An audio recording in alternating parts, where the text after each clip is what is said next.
afternoon session of our second day of public hearings in the city of Edmonton. We, of course, are the Electoral Boundaries Commission of Alberta, which has been recently appointed by the Speaker of the Legislature.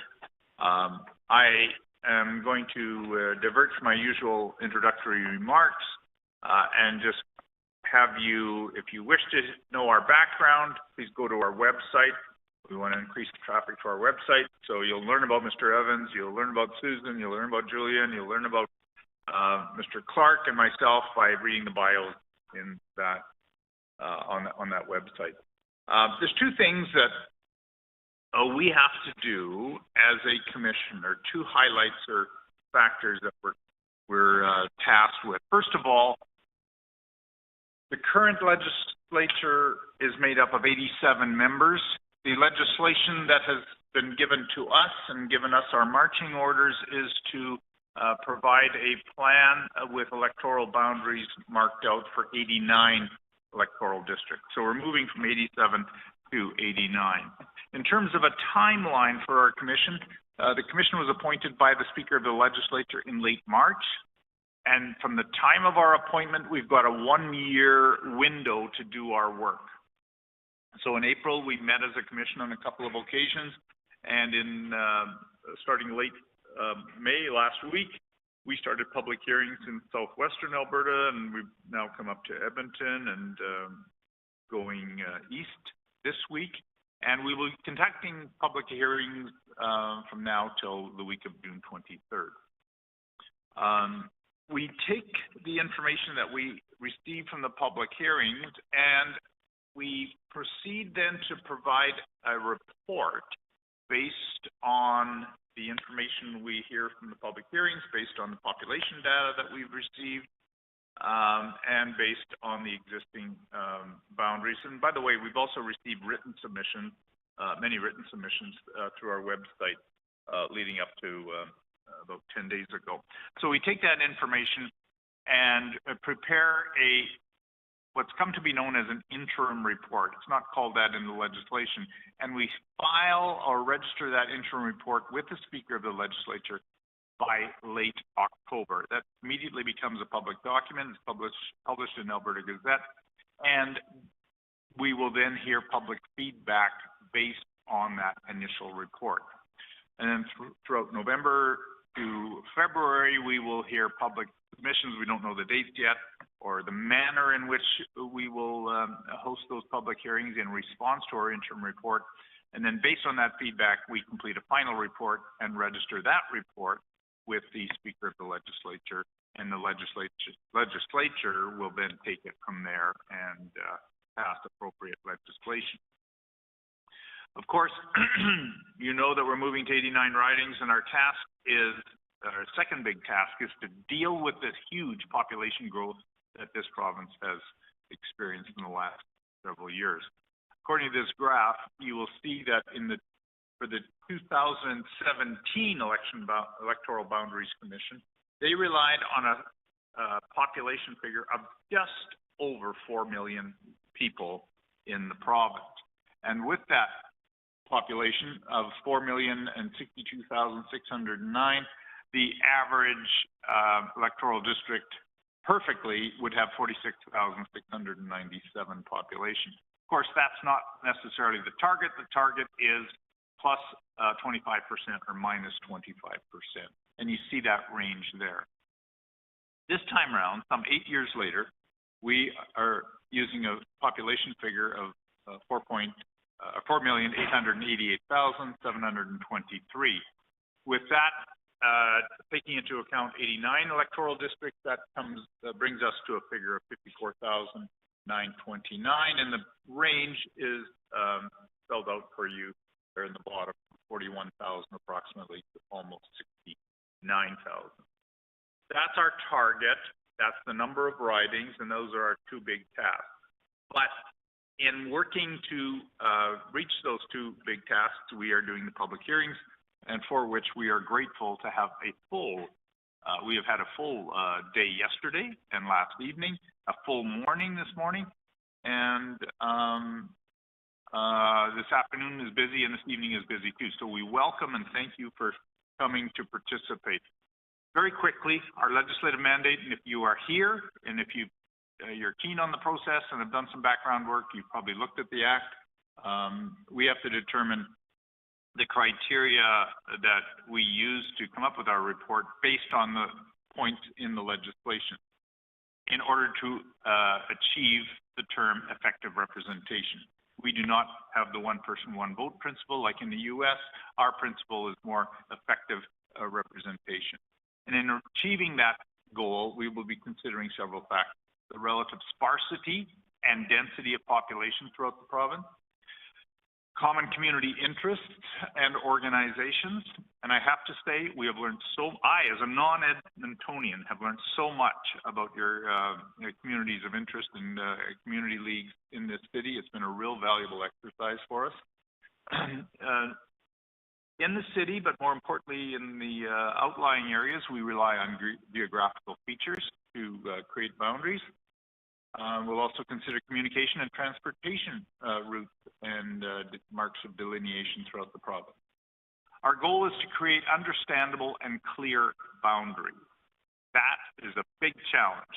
We've heard a few complaints about, well, they're in this community, they live here, but they vote, some confusion. So we're really going to work hard to make sure we have understandable and clear boundaries. Of course, the legislation gives us the option to consider other important factors that we think are important in constructing the rationale for all of the new boundaries.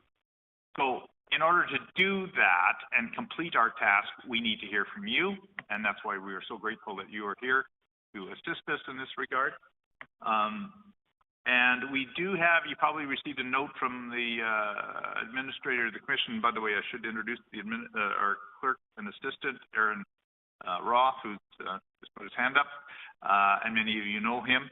He is keeping the trains on time, for which we are grateful, on the EBC Railway. So if you have anything in writing you want us to receive, please leave a copy with Aaron. You probably heard that we are restricting presenters to 7 minutes with a 3-minute time space for questions and dialogue. I have probably honored that time limit more in the breach than the observance. So if you want to go on a little bit longer than 7 minutes, don't feel I'm going to cut you off or open a trap door or anything like that for you. So, so let's head into the first presenter. In fact, for the first time, we're ahead of time. So, Mr. John Kochman, if you're here, we're ready to receive you. Thank you.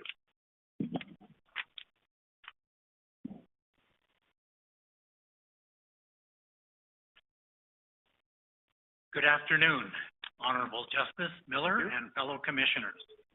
I am a resident of the Edmonton Highlands Norwood Electoral Division. I am appearing before the Commission in a personal capacity. This submission looks at boundary changes through a province-wide lens, rather than making recommendations for boundary changes in specific electoral divisions. In drawing an electoral map for its interim report, the Commission should follow municipal boundaries wherever possible. In the case of Calgary, Edmonton, Lethbridge, and Red Deer, this means all seats should be contained within city boundaries. Within these cities, recognized neighborhood boundaries and major geographic features should also be followed where possible. Apart from respecting municipal boundaries wherever possible, population parity is the other important principle that should guide the Commission in establishing electoral division boundaries. The 2017 Commission based its boundary recommendations on 2016 federal census population. The 2025 Commission, your Commission, made the correct choice to instead use Statistics Canada 2024 sub-provincial population estimate to establish new electoral divisions. Using more recent population data is allowed under the redistribution rules of the Act. The 2021 federal census is too outdated to be useful for establishing boundaries for an election not scheduled to take place until 2027. Population growth since 2016 has been very uneven across the province. The populations of the cities of Calgary and Edmonton have been growing at over twice the rate of the rest of the province. As a result, the population variance in City of Calgary electoral divisions has grown from 1.7% in 2016 to 9.8% in 2024. The population variance in City of Edmonton electoral divisions has grown from minus 0.3% in 2016 to 8.5% in 2024. The metro area around the City of Calgary, especially the cities of Airdrie and Chestermere, the town of Cochrane, and Rocky View County, are also experiencing above average population growth. The metro area outside of Edmonton and the larger regional urban centers other than those cited above have experienced population growth at about the provincial average. The rest of the province has been experiencing much slower population growth, if any at all. To achieve population parity while still allowing for effective representation of rural and remote areas, electoral divisions in an 89-seat legislature should be distributed as follows. 28 seats for the City of Calgary, an increase of 2. Each Calgary seat would on average have a population 2% above the provincial average. 21 seats for the City of Edmonton, an increase of 1. Each Edmonton seat would on average have a population 3.3% above the provincial average. 1 additional seat for the metro area outside the City of Calgary, centered around the rapidly growing City of Airdrie. And this will remain the same, 2 seats each, as is currently the case for the cities of Lethbridge and Red Deer. Only minor adjustments to existing boundaries are needed to equalize populations between electoral divisions in these cities. 1 seat each within the boundaries of the cities of Grand Prairie, St. Albert, Airdrie, Medicine Hat, the regional municipality of Wood Buffalo, and the hamlet of Sherwood Park, with an adjoining seat in the immediate vicinity of these urban centers. These urban centers have populations too large for a single seat, but too small for 2 seats. And then a reduction of 2 seats in the rest of the province. While regrettable, a reduction of rural seats outside the major population centers is necessary to ensure that all Albertans have roughly equal representation in the legislature. To summarize, an 89-seat legislature should add 2 seats to the City of Calgary, 1 additional seat to the City of Edmonton, 1 additional seat to the metro area north of Calgary, and a reduction of 2 seats in the rest of Alberta. Thank you for the opportunity to make this presentation. I welcome any questions you may have. Thank you very much, sir. Can I get you to just repeat the 1 city seat, or the 1 seat city? You rattled through a list. St. Albert, Grand Prairie, St. Albert, Airdrie, Medicine Hat, the regional municipality of Wood Buffalo, and the hamlet of Sherwood Park. Okay, good, thank you. So we have lots of time. Mr. Evans, any questions? I thought you were suggesting 2 seats for Airdrie. Pardon me? 2 seats for Airdrie, isn't that? Well, currently, if you look at the current configuration for Airdrie, the city is kind of divided in half, with the western half of Airdrie being combined with rural parts of the Rocky View County and the town of Cochrane. And then the eastern side of Airdrie is, parts of Rocky View County going down to the town of Chestermere. So what I'm suggesting is that Airdrie could have a seat all by itself, but with a current population of about 85,000, it's still going to be about 30,000 above the threshold. So a chunk of Airdrie would then have to still be combined either on the east or west, whatever works best from a community of interest point of view or just a numbers point of view. So I'm actually suggesting that there will have to be a net addition of 1 seat in that entire metro area that encompasses the cities of Airdrie and Chestermere, as well as the town of Cochrane and the rural parts, which aren't so rural anymore, of the Rocky View County. In fact, one of the things that's interesting about Rocky View County is it's developing several fairly dense urban centers. Langdon has certainly grown, and that now there's one on the west side called Harmony, and so its population has been growing considerably above the provincial average. So does that clarify? Yes, thank you. My question, if you want to just expand on it a bit more, is your take on, you would like to see the commission follow the municipal boundaries and then drilling down further, following, respecting the communities. But in your list of seats, we will have some urban-rural mix. So do you consider, like when we talk about the cities, we talk about Calgary, Edmonton, so cities like Medicine Hat, Airdrie, St. Albert are the smaller cities, and there would be a hybrid model there. Did you want to speak to that? Yes, that is inevitable. I mean, you can only stay within municipal boundaries in 4 cities, Edmonton, Calgary, Lethbridge, and Red Deer. No other city is really large enough to have 2 seats. So, but several of them, the ones that I cited, are too large for 1 seat. So it is a bit inevitable, and I think that obviously the goal should be to try to minimize the number of additional municipalities. That's actually probably fairly easy with the hamlet of Sherwood Park, because currently most of the rural portion of Strathcona County is in a separate Sherwood Park Strathcona riding, and a number of the other cities, like St. Albert, actually have an urban seat. Yes. But then it does have about maybe a third of its population or a quarter to a third of its population in with the adjoining municipal district of Sturgeon, where I think there is a community of interest. So instead of just trying to, recommend specific boundaries, I mean, you obviously have demographers available that can try to ensure that those urban seats, if that's what you call them, which are inevitable in the cities that I cited, have as much community of interest as possible in terms of their, where they extend into the adjoining municipality. Thank you. Julie? No questions? Great. Just really thorough. I do appreciate that, and it's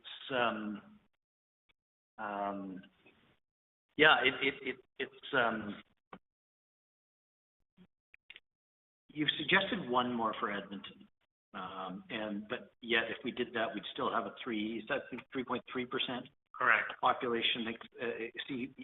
And we have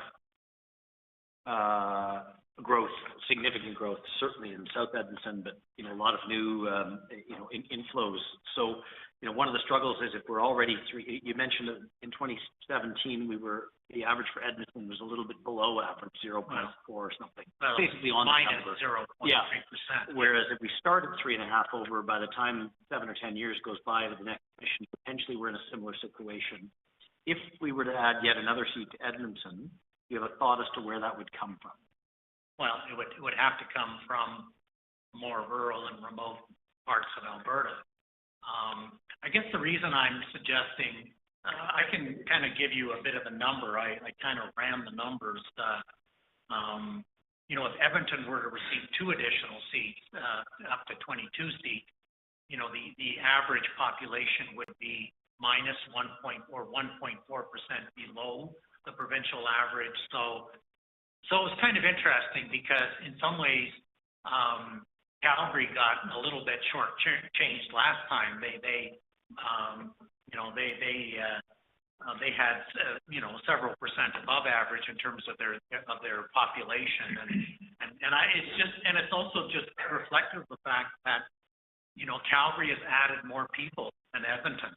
I mean, the percentage growth has been similar since 2016, but because they started as a larger city and because they were not at parity, they were above average in population, the average riding, that sort of tipped the balance toward 2 more seats for the city of Calgary and 1 more seat for the city of Edmonton. I mean, clearly, it's pretty clear in Edmonton where the additional seat has to be on the south side. You know, there's 3 or 4 ridings there that are all, you know, more than 25% above average in population. Calgary's a little bit more complicated because there's been growth in more places, north and south, and even some growth in like in that Beltline area. It's surprising how much the population of Calgary Buffalo, which is in that Beltline area south of downtown, has actually increased. So you know, I mean, two additional seats gives a significant amount of flexibility in terms of where. But it goes without saying that, you know, that you create 1 additional seat or 2 additional seats, and you then have to change boundaries in surrounding seats as well. That's kind of inevitable. We have observed that, yes. Yes. So, I just want to say thank you very much. You've obviously done a lot of work and research and very thoughtful and thorough analysis. So thank you. Okay, you're welcome. You caused more questions. Sorry. Yeah. Thank you for your presentation. I want to put a hard case. Given the principles that you asserted, reasonable in and of themselves, namely respecting municipal boundaries, and also, wherever possible, the internal boundaries within a city like Edmonton. Well, what are we going to do then with some of the so-called mature neighborhoods that are not growing at the rate or at the periphery, which is pretty much what we would expect? But would you tolerate, in your initial propositions, would you tolerate us moving boundaries around in some of the internal existing electoral districts? Yeah, I mean, this is the work that your demographers are going to really have to get busy with. No, it's actually us. We're all demographers now. You're all, okay. But there's no question, there are some, you know, of the ridings that are in more established part of the city that are probably going to have to grow a little bit. And if they do have to grow as much as possible, I think, you know, do it with an adjoining neighborhood, you know, that has, you know, somewhat similar socioeconomic characteristics, if possible. But that is sort of something that's likely going to happen. Like if you know, and some of these ridings have already grown. I'll give you a good example. I live in Highlands, Norwood. When I first became politically active back in the 80s, they were 2 separate ridings. Now they're 1 riding, and even then they're, you know, I think today they're a little bit below average in population, not a lot, but a little bit. So you know, unless there is, I mean, Calgary Buffalo is a bit of an exception to that in Calgary because of the incredible growth that's taken place, well, downtown, but particularly in that Beltline area. So it's actually, I believe, about 10% above average, but that's not the typical. There's a little bit of that evidence of that, not quite as much in the Edmonton Center riding as well, according to the 2024 population. So, but it goes without saying that, that some of these established neighborhood are, you know, there's going to have to be a little bit of expansion but as long as you follow, I think the most critical thing is to follow neighborhood boundaries in Edmonton, because we strongly identify with neighborhoods, and the city is clearly identified, and each of these neighborhoods are anywhere from maybe 3,000. Some on the edge of the city are bigger, but in the mature neighborhoods, they tend to be 3,000 to 6,000 people. And you can sort of work with the variances often. And instead of cutting a neighborhood in half, try to, you know, if you have to add a neighborhood, add the whole neighborhood, rather than, let's say, cutting it in half down a residential street or whatever. I guess that's the only advice I can give. No, that's good advice. I mean, I was teasing a colleague, perhaps who from Edmonton, Highlands, Norwood this morning, who described extremely well the neighborhood character and the cohesiveness. And so I was teasing, I mean, what you're going to do with 50th Street? Is that really a divide of a community? How did that happen? It is not immediately germane to our task, but here you have what looks to be very, very similar, if not identical, residential pattern on either side of 50th Street in your Right. riding. Yeah. Yeah. So it was artificially done at some point. Yeah, well, and it's inevitable, like every riding does have, there'd be very few ridings that don't have some sort of major roadway bisecting them. Again, I think the most important principle is, because I do believe 2017 redistribution did follow neighborhood boundaries, even though there were a couple of ridings that had to cross the river, but even in doing so, they were able to not divide neighborhoods. I believe that they were successful in following neighborhood boundaries, even if some of the ridings looked a little odd because maybe they had to cross the river or something. And I haven't actually, I guess that's going to be your job and the job of the commission. I haven't really looked in detail at this point in terms of, you know, what neighborhoods could be added where. And I think for Edmonton, you know, I think it's pretty much a given that there will have to be a seat added to the south side. But even there, you can do that in different ways, right? So, you know, yeah. Mr. Folkman, thank you for your comprehensive presentation. When I say comprehensive, I mean you not just focused on your own riding, but you took a good overview of the province. I have one question, though, relating to your percentages. I just want to make sure I understand how you came up in your proposal part of your presentation. So you said 28 seats to Calgary, that means +2, and they would be about 2% above the average. By average, do you mean that figure up on the screen? Yes, that's the figure I Okay. mean in terms of that. Yes, it would be Okay. 2% above that. Okay. Above that average. And in Edmonton, it's 3.3%. Correct. Okay, so how did you calculate, get those percentages? Did you take, for example, Calgary and added up the 28 seats? Just walk me through that Okay. range, because those are helpful communication tools for us. I think we want to crib those in our report, but how did you arrive at those? Here's the spreadsheet. Okay, so you just, okay. So what I did is I took the 2024 populations from your website, but instead of just, and that was a really helpful map. Whoever designed that did a great job. So kudos to that person. But what I did is I took all the ridings, if we, let's say, use the city of Calgary as an example. I took all the ridings that, based on their current the existing 2024 population, the existing ridings, I totaled them all up, and that was a total of 1,568,519, and then I divided that by the 28 seats, the increase of the 2 seats. Okay, so that's Yeah. the way you did, okay. That's the way I did it.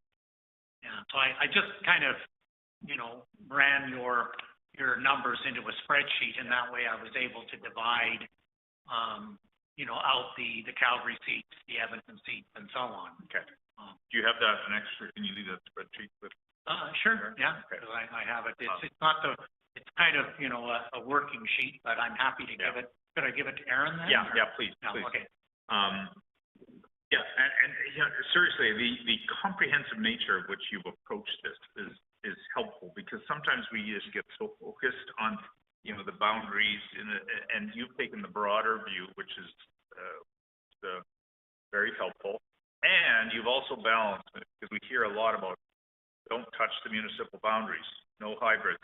You recognize that hybrids are a fact of life in Alberta, somewhere in Alberta. Well, well, Thank certainly. you. I mean, and particularly once you get into rural Alberta, you have multiple Yeah. municipalities. Even there, you should try to follow, like if add in 10 municipalities or something rather than carving the municipalities up. Instead of trying to have, the MD of opportunity all in one riding rather than split between 2 ridings, for example. Yeah. Well, thank you very much. We may call on you when we go to the rural parts and tell them we're taking away 2 ridings, depend on, I guess you'll give them my email address. Okay, thank you very much. Thanks.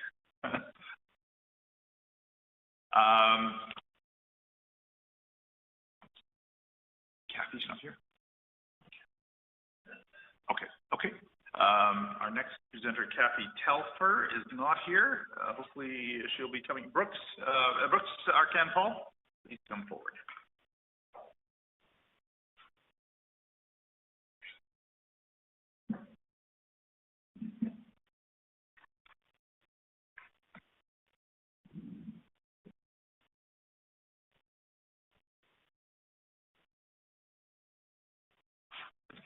Good afternoon. Good afternoon, Commissioners. Thank you so much for having me. Just introducing myself in my language, I just said, hello, my name is Brooks. I come from the Alexander First Nation. I am the MLA for Edmonton West Henday, and I'm presenting today on 2 topics of interest, Edmonton West Henday and Indigenous rural identity. So as an Indigenous person, and very likely one of the only Indigenous voices at these hearings, I bring a different perspective than you may have heard about with respect to those rural ridings. I've also had a chance to visit every corner of this province since being elected, and thereby have a good flavor of the unique circumstances facing the different communities around Alberta, particularly for Indigenous nations. Before I get into that, I'd like to discuss Edmonton West Henday at length, as I have direct first-hand knowledge of its riding, given my connection to it. As a resident in one of the communities of West Henday for 3 years and counting, and particularly on the west portion of West Henday, I see the immense growth that has occurred since the last boundary redraw in 2017. In particular, the house that I live in now was an empty lot in 2017, but so were many of my neighbors' homes, not only in my neighborhood, but the nearby communities within West Henday and also south of our riding in Edmonton Southwest. Since 2017, and even since the last census data was released in 2021, there has been considerable growth in the communities of Hawks Ridge, Kinglet Gardens, Rosenthal, Seacourt, Starling, Trumpeter, and Hawks Ridge. As of the last census, we have added 11,000 new residents in these communities alone. I would add, though, anecdotally from living in the area, that number sorely underrepresents the amount of folks that actually now call these communities home in present day. I would guess that number might be a few thousand more today. When we get to the new census data, I would not be shocked if we were well above the target population of 68,000 today. This poses a unique challenge for Edmonton West Henday as a riding, because we try to balance between representing the northeast portion of the riding, which has had static growth in that time. Those neighborhoods, Athlone, Calder, and Wellington, grew between 2017 and 2021 around 200 people. And the more established neighborhoods such as the Greens, which I refer to as Lewis Estates, Belmead, La Pearl, and Terralos in the west end of the city have only collectively grown by 400 people. Anecdotally, this is consistent with the development and growth that I have seen in the communities of Lewis Estates, with the exception of Stewart Greens, which continues to experience growth and expansion, and which I will anticipate will add a few thousand or so new West Henday residents in the next 5 years if growth remains as steady as it is. So going over the numbers, it is very clear that with the strictly West End neighborhoods, those truly west of the Henday, we've added the equivalent of the 3 northeast communities of Calder, Athlone, and Wellington of West Henday, and then some. Commissioners, Alberta was indeed calling, and many people responded, and our city must be reflected in that growth by adding another seat or 2, I would argue, in this fine city to reflect the fact that Edmonton has grown by over 200,000 people since the last redraw. Keeping that in mind, I think at least one of the 2 seats that you must allocate should be in Edmonton South. So all this to say, I do think that Edmonton West Henday needs to be largely the same given the growth. As an MLA, I'm often asked to mediate on city issues, as you could appreciate, which is a difficult task to balance without stepping on the toes of the incredibly capable public servant councillors that we have. Adding in county councillors and different jurisdictions that have different needs, desires, and realities will create an unevenness that Albertans do not want. So I grew up on my First Nation, which meant that I spent a considerable amount of time in Morinville, people move to these small towns to escape the city.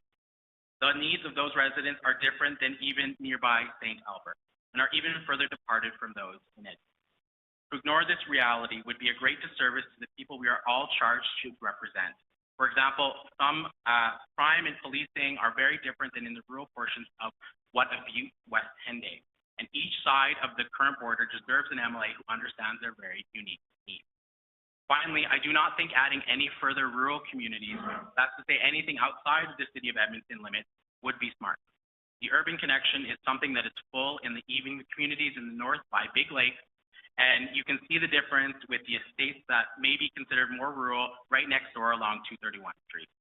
The commercial development, access to roads, and city services make these communities, Flint Gardens, Starling, Trumpeter, and Hawkesridge, way more urban than even the few estates that are a few kilometers away.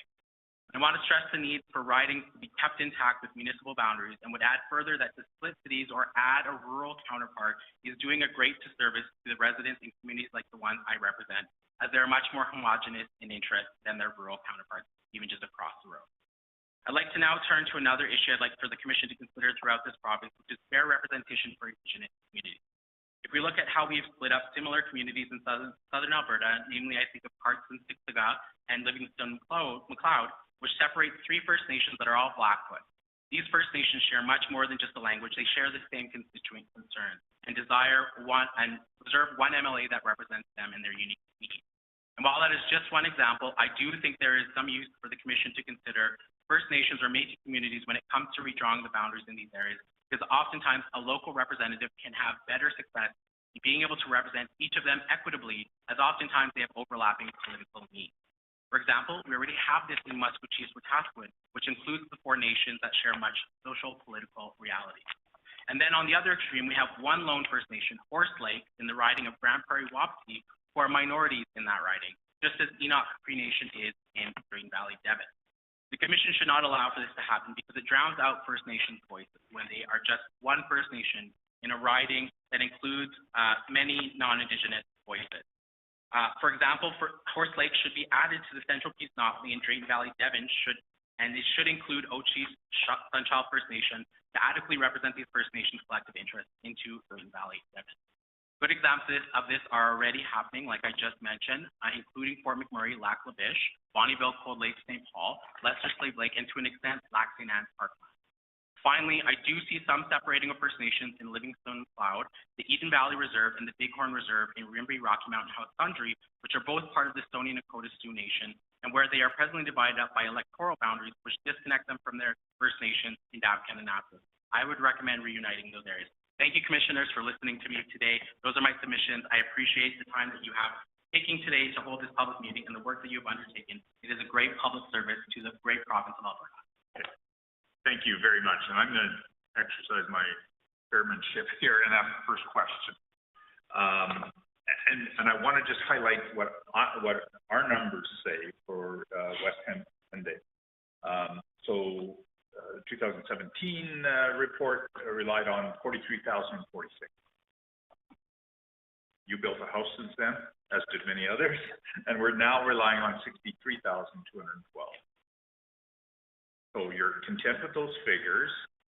I wouldn't say I'm content with the figures. I would say that anecdotally, you can see there are numerous high-rise structures, multi-level units that are being built within West Henday, both in Rosenthal, Seaforth, and Starling.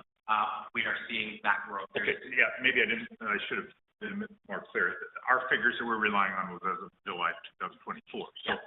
And my next question was future growth. So future growth has already happened based on what you answered. Is it too hard of a question for you to crystal ball and say, well, what do you think if your boundaries are untouched 8 years from now? Do you have any idea what this 63,212 figure would be? I would guess that it would be at least in the 70s, if not 80s. Yeah. Particularly because there's a housing crisis. We need people in homes. And right now, and you've got the land. We have the land. And, the city councilors have been very clear that there's no other place to develop within central boundaries in Edmonton. Yeah. They're moving to the outskirts. And ridings like mine are going to be absorbing that growth. And right now, I'm fine representing these amazing numbers, but I worry that we will be well above that figure that we proposed, which is 60,000 plus. We will be well above that before the next round. So you'd be content with us taking some of your district this way? If it comes to that, I would recognize that there would be some need for that, but I would not want to lose it to another rural riding. Yes, It okay. needs to stay within the urban center. Arguably, if that is the case, then we have to crystal ball and prepare for the future of Edmonton. Okay. And your second point, which is very well made, and it goes to my neck of the woods, you commented on Livingston, McLeod, and Carson-Siksika, and the third riding. Livingston, McLeod, Carson-Siksika, and Canada. Okay. How do we square that circle? It would be quite simple. Pigunny is right next door. So if you're looking at the electoral maps, there are little Indian reserves that are contemplated within Livingston, McLeod, and that is a timber line that is held by the Pigunny Nation. There are very few residents on that timber line, but it would be an inclusion of Pigunny because it abuses the boundary of Carson-Siksika as well. So an inclusion of them into Carson-Siksika would make the most logical sense because they have that interest with the blood and the nation. Okay, is there any way we can bring that writing up? Is it the Alberta map we're along with that? Well, maybe that would be, The Alberta map. Yeah, bring up the Alberta map, and if you could come up to the map and show us, then that would give us some. Because there's more than just that. Yeah.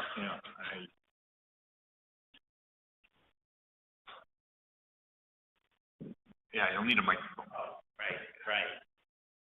You know, an MLA politician, I should know. I should always have a mic on me.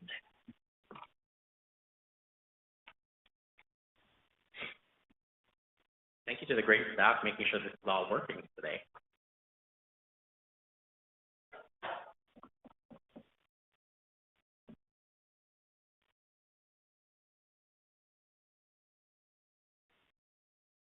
While we're waiting, because I don't want to diminish from this, and I think this is, I first off appreciate you very much sharing that perspective. It's something we've been talking a bit about as a panel in seeking out and finding more Indigenous perspective on boundaries, and this is incredibly helpful for us. So I just want to thank you very much for that, because it's something we've been thinking about, and so we want to make sure we do our best to get that right. I just wanted to ask then if I can, while we're just getting that up, if I can ask an unrelated question to this, although somewhat related, I suppose. Your legislature colleague, MLA Turton, had suggested a hybrid. I'm just trying to find my notes here, and my fellow commissioners can correct me if I'm wrong on the exact notes I wrote down. But proposing the Spruce Grove Stony Plain be carved out, Stony Plain heading into a combination with Drayton Valley and similar, and Spruce Grove taking a piece of Edmonton West Henday, that his belief is that there's a lot of similarity across that Edmonton boundary.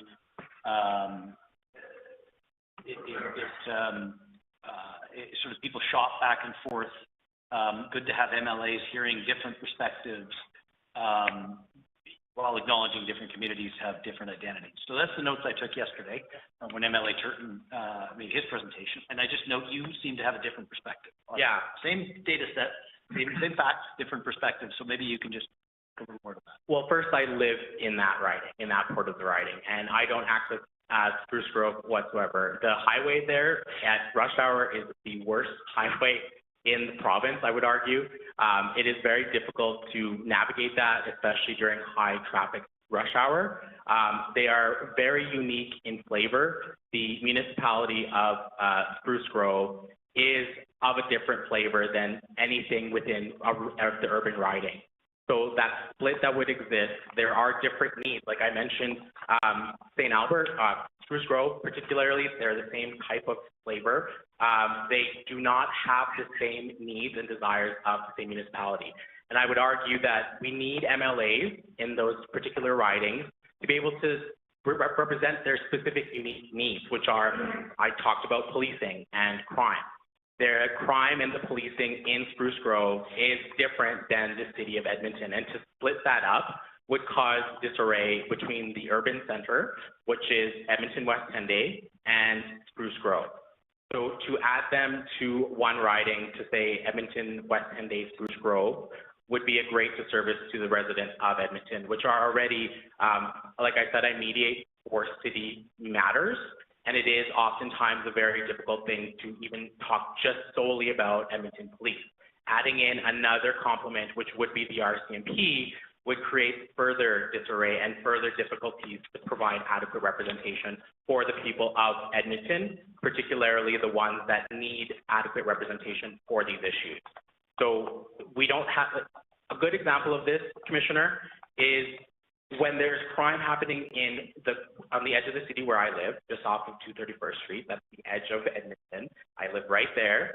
The RCMP do not respond. They do not have jurisdiction to respond. And when we have any calls, it's oftentimes the fire that responds, the Edmonton Fire that responds to anything of emergent nature.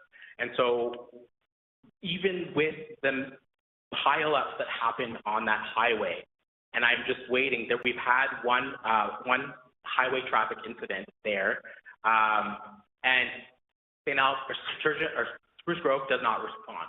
They do not send their county response team to us. We have to rely on the city.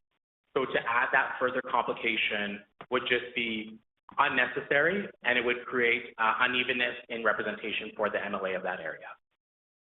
Okay, so here's the map now. Do you mind if I check this, Commissioner? Absolutely, yes. Okay, I'm sorry I have to walk right in front of this. So right here we see Pigunni, which is this little pink square right here. These are the two nations that I mentioned before. So this is the Blood Tribe and Siksika. As you can see, these are together in Carson, Siksika. There's that little kind of cutoff which abutes the actual reserve boundaries of Blood Tribe. If we cut Pigunni to just include that little portion, that little corner, to include that representation, that would provide evenness in that voice, to provide adequate representation for the MLA. Because right now you have two MLAs that are representing the same distinct, unique needs of the Blackfoot communities in Southern Alberta. So being able to just include them in that one insert, because right here I mentioned this is a timber line. This is an addition to reserve. And for those not familiar with additions to reserve, they're not oftentimes habitable. They're oftentimes things that were added to them because they were supposed to be added to them under treaty. And you see them dotted across, and the reason you'll also, when you're considering this, you will see my nation has a little portion within just up north. Sorry, Aaron, scroll up. In West Yellowhead, sorry, too far. So in West Yellowhead, you'll see there's a little up north, there's a little pink portion there. And then just over, I think that's Central Peace Notley, this is Alexander First Nation. So you have two carve out, they're not actual habitable nations. So we have all of our oil and gas leases here. And you'll think that that is a reserve that needs to be included. No, those are not what I'm arguing to be included. I'm including where there are actual electors that need to be included in that. And I'm happy to come back and talk about those specific insets, because this was the work that I did prior to getting elected. I'm an Indigenous law lawyer, and this is I have a great deal of interest in this, and I can come and explain. So those aren't what I'm talking about. What I am talking about is things like this, where Ochi is one voice in Grimby, Rocky Mountain House Sundry, and then we have Enoch as well in Drayton Valley, Devon. And just north, I mentioned Lac-Saint-Anne Parkland, which does represent 3 different First Nations, including my First Nation, Alexander, Alexis, and Paul First Nations. Whereas these two are alone in themselves, and same with up north here, but just north of Grand Prairie, Horse Lake is all by itself in Grand Prairie, Wapiti. So those are minorities in those ridings. I am just arguing to add them to ridings that already have additional Indigenous First Nations communities or Métis settlements. So what I hear you saying is if we just expanded the boundaries for Carson Siksika to go west and encompass Picanni, that would bring Siksika, Picanni, and Blood all in Carson Siksika. That's right. Okay, that's very helpful. And so, and I forgot to mention too, so Eden Valley, the one I spoke about, is right here. And this is part of the Stoney Nakoda Nations right here in Bath-Kananaskis. And so the inclusion of these two into Bath-Kananaskis would bring them back in line with their counterparts in Bath-Kananaskis. And in Eden Valley, there are residents. Yes, there are residents. It's about 200 or 300 people. Oh, okay. Yeah, but they still deserve adequate Right, representation and. So it'd be minor. Yeah, precisely. Okay. Good, okay. Okay, Well, any thank other you. questions, commissioners? Yeah, sorry, I jumped in there. Greg, No, I've taken my time, that's great, thank you. Explain exactly where I was going, so. Just, thank you, sir, because of that information was very valuable, and we weren't sure when we were looking at, Livingstone McLeod. No, it was Cardston Sixtica that was long and skinny, that's if it's the figure 8 one. Figure 8, yeah. And we weren't sure, because we have no input on, do those First Nation reserves even want to be together? Oh, yeah. They Yeah, do. they, and you can see it with their Blackfoot Confederacy. So Yeah. they're represented politically through the Blackfoot Confederacy. Okay, good to know. Yeah. Thank you. Thank you for the question.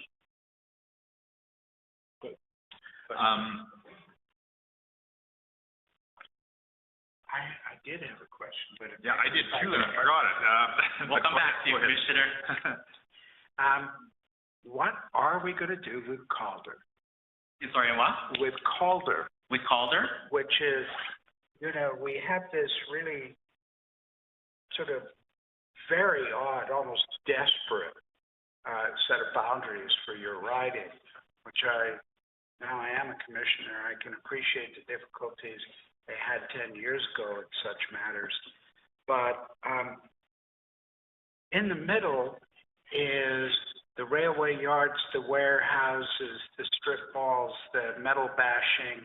It's not really likely to generate a lot of residential development because it's purposefully commercial and industrial zone.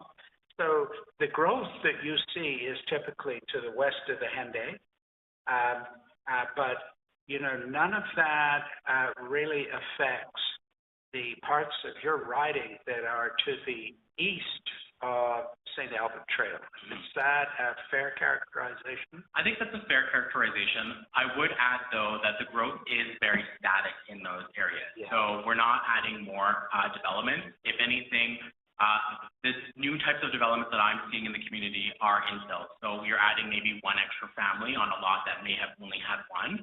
So we will only see a difference of a few hundred. And so if we are keeping them, I would imagine that pending a bust in the oil cycle, we won't see further growth in homes in the riding, which is totally possible with the way that oil is currently being projected. I would argue that perhaps that growth may slow in the western part of the riding, in those ones that I argued that we already have well over 11,000, perhaps even 20,000, I would maybe say, right now, today, presently. So with that riding, I would really be sad to lose them, particularly because they have been part of Edmonton West Henday since Edmonton West Henday was created after the last boundary creation. And one of the things is that they know the people that they are voting for, and they just underwent change from federal redistricting, where they were under Edmonton Greenspa and are now under Edmonton Center. So that lack of even representation will be felt if we lose those communities. I bring it up because it is a hard case, given that you and many presenters are talking about the cohesion of communities, whether through community league activity or any other theme along that line. Yeah. And here we have an instance of quite the opposite. You have I don't even know what the right word is, almost a distant satellite. Yeah. And in between is a non-starter. There's no community there after 5 o'clock. And so, it puts you in a bit of an odd space. Yeah. Relative to a more an aspirational philosophy of a coherent community, you don't have one. Well, I would argue against that because there is cohesion with respect to industry. So the Walker Yard is connected to Calder, Athlone, and Wellington. There are a lot of workers that go and work in the Walker Yard for CN. Yeah. And then we have the intermodal over closer to Starling, Trumpeter, and the Big Lakes area. Yeah. So the industry workers, I know firsthand of engineers that live and work in Starling that access intermodal. And Walker Yard is also accessed by Calder and Athlone. So there is that connection with that industrial park. A lot of them also work in the industrial park nearby. So I wouldn't say that there is not a connection with the industrial yard whatsoever. A lot of the workers that work in those industrial parks, because there's multiple, as you identified, do also live within. Another added complication is that there are conversations with the municipality to create supportive housing in the industrial parks. So that may mean that we have other residents that will be moving into the industrial park areas.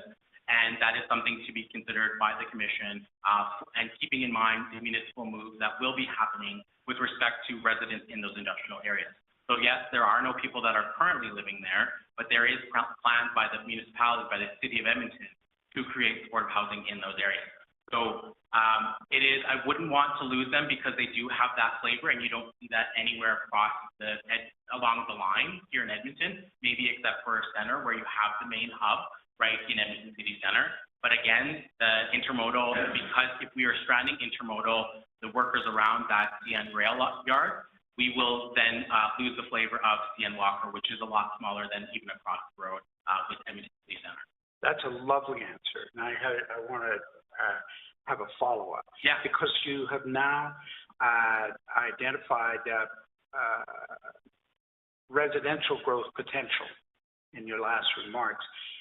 Would you say that that is imminent and tangible or aspirational? Well, we have, and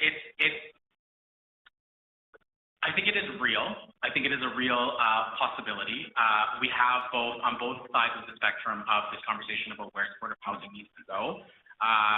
They're both leaning towards putting them in industrial spaces. We saw that here in the riding of Edmonton-Glenora, where there was some pushback by residents in the area because it was too close to their community. So we're going to likely see them being moved further. The industrial parks in my riding there's a large part of undeveloped area where they could put these supportive housing units. And so on both sides of the spectrum of people arguing for lack of a better term, shelters for homeless folks, on one side, they say put them in the industrial parks, and on the other side, they say let's support them by putting wraparound services in industrial parks. So they're both landing on the same space. And where are these industrial parks? Well, they're on the edges of the city, including in Edmonton West End. So it is very likely that these will move forward because all candidates right now are arguing for that moving forward. Thank you very much. Thank you very much, Mr. Archambault. One last question. Yeah, Names. this is fine. Names. Sorry? Names of the constituency. Are you satisfied with Edmonton West Ending? I don't think it reflects the community. I think because we have Calder, Athlone, and Wellington, it does kind of create that confusion. What's your recommendation? My recommendation would be, because we are purely Edmonton West, I would say Edmonton West, but I know that name is already taken, I believe. Well, Southwest. Edmonton Southwest. Yeah, so Edmonton West, because the Henday is not the delineation mark, it doesn't touch Calder. I personally, as an Indigenous person and reflecting the Henday, is pretty interesting because they brought the Haudenosaunee, they brought the Iroquois over here, which are my friends and family. So I would like to keep that name very secular, if you will, to be reflective of the fact that we represent Edmonton West. Edmonton West. Yeah. I like it because it's simplicity. Yes, exactly.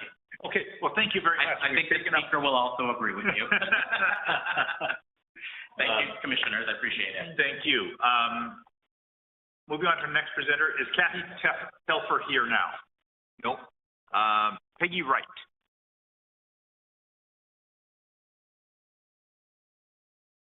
Okay. afternoon. Oh, I feel very short. Sink down in the chair. I understand that feeling. Feeling very short. It's a thing. Thank you very much, commissioners, for having me here. I very much appreciate the opportunity to speak to a few of the issues that collectively you are dealing with over the next number of months, and I certainly very much do appreciate your work. As you've heard, my name is Peggy Wright, and I am proud to serve as the MLA from Edmonton Beverly Clairview, which is up in the northeast end of Edmonton. I'm here today because I do indeed have the distinct honor to speak on behalf of on behalf of the folks I represent. And I also bring a somewhat unique perspective to things as well, because I've not only represented the community since 2023, but I also had the privilege of teaching in the northeast of Edmonton for a period of about 24 years.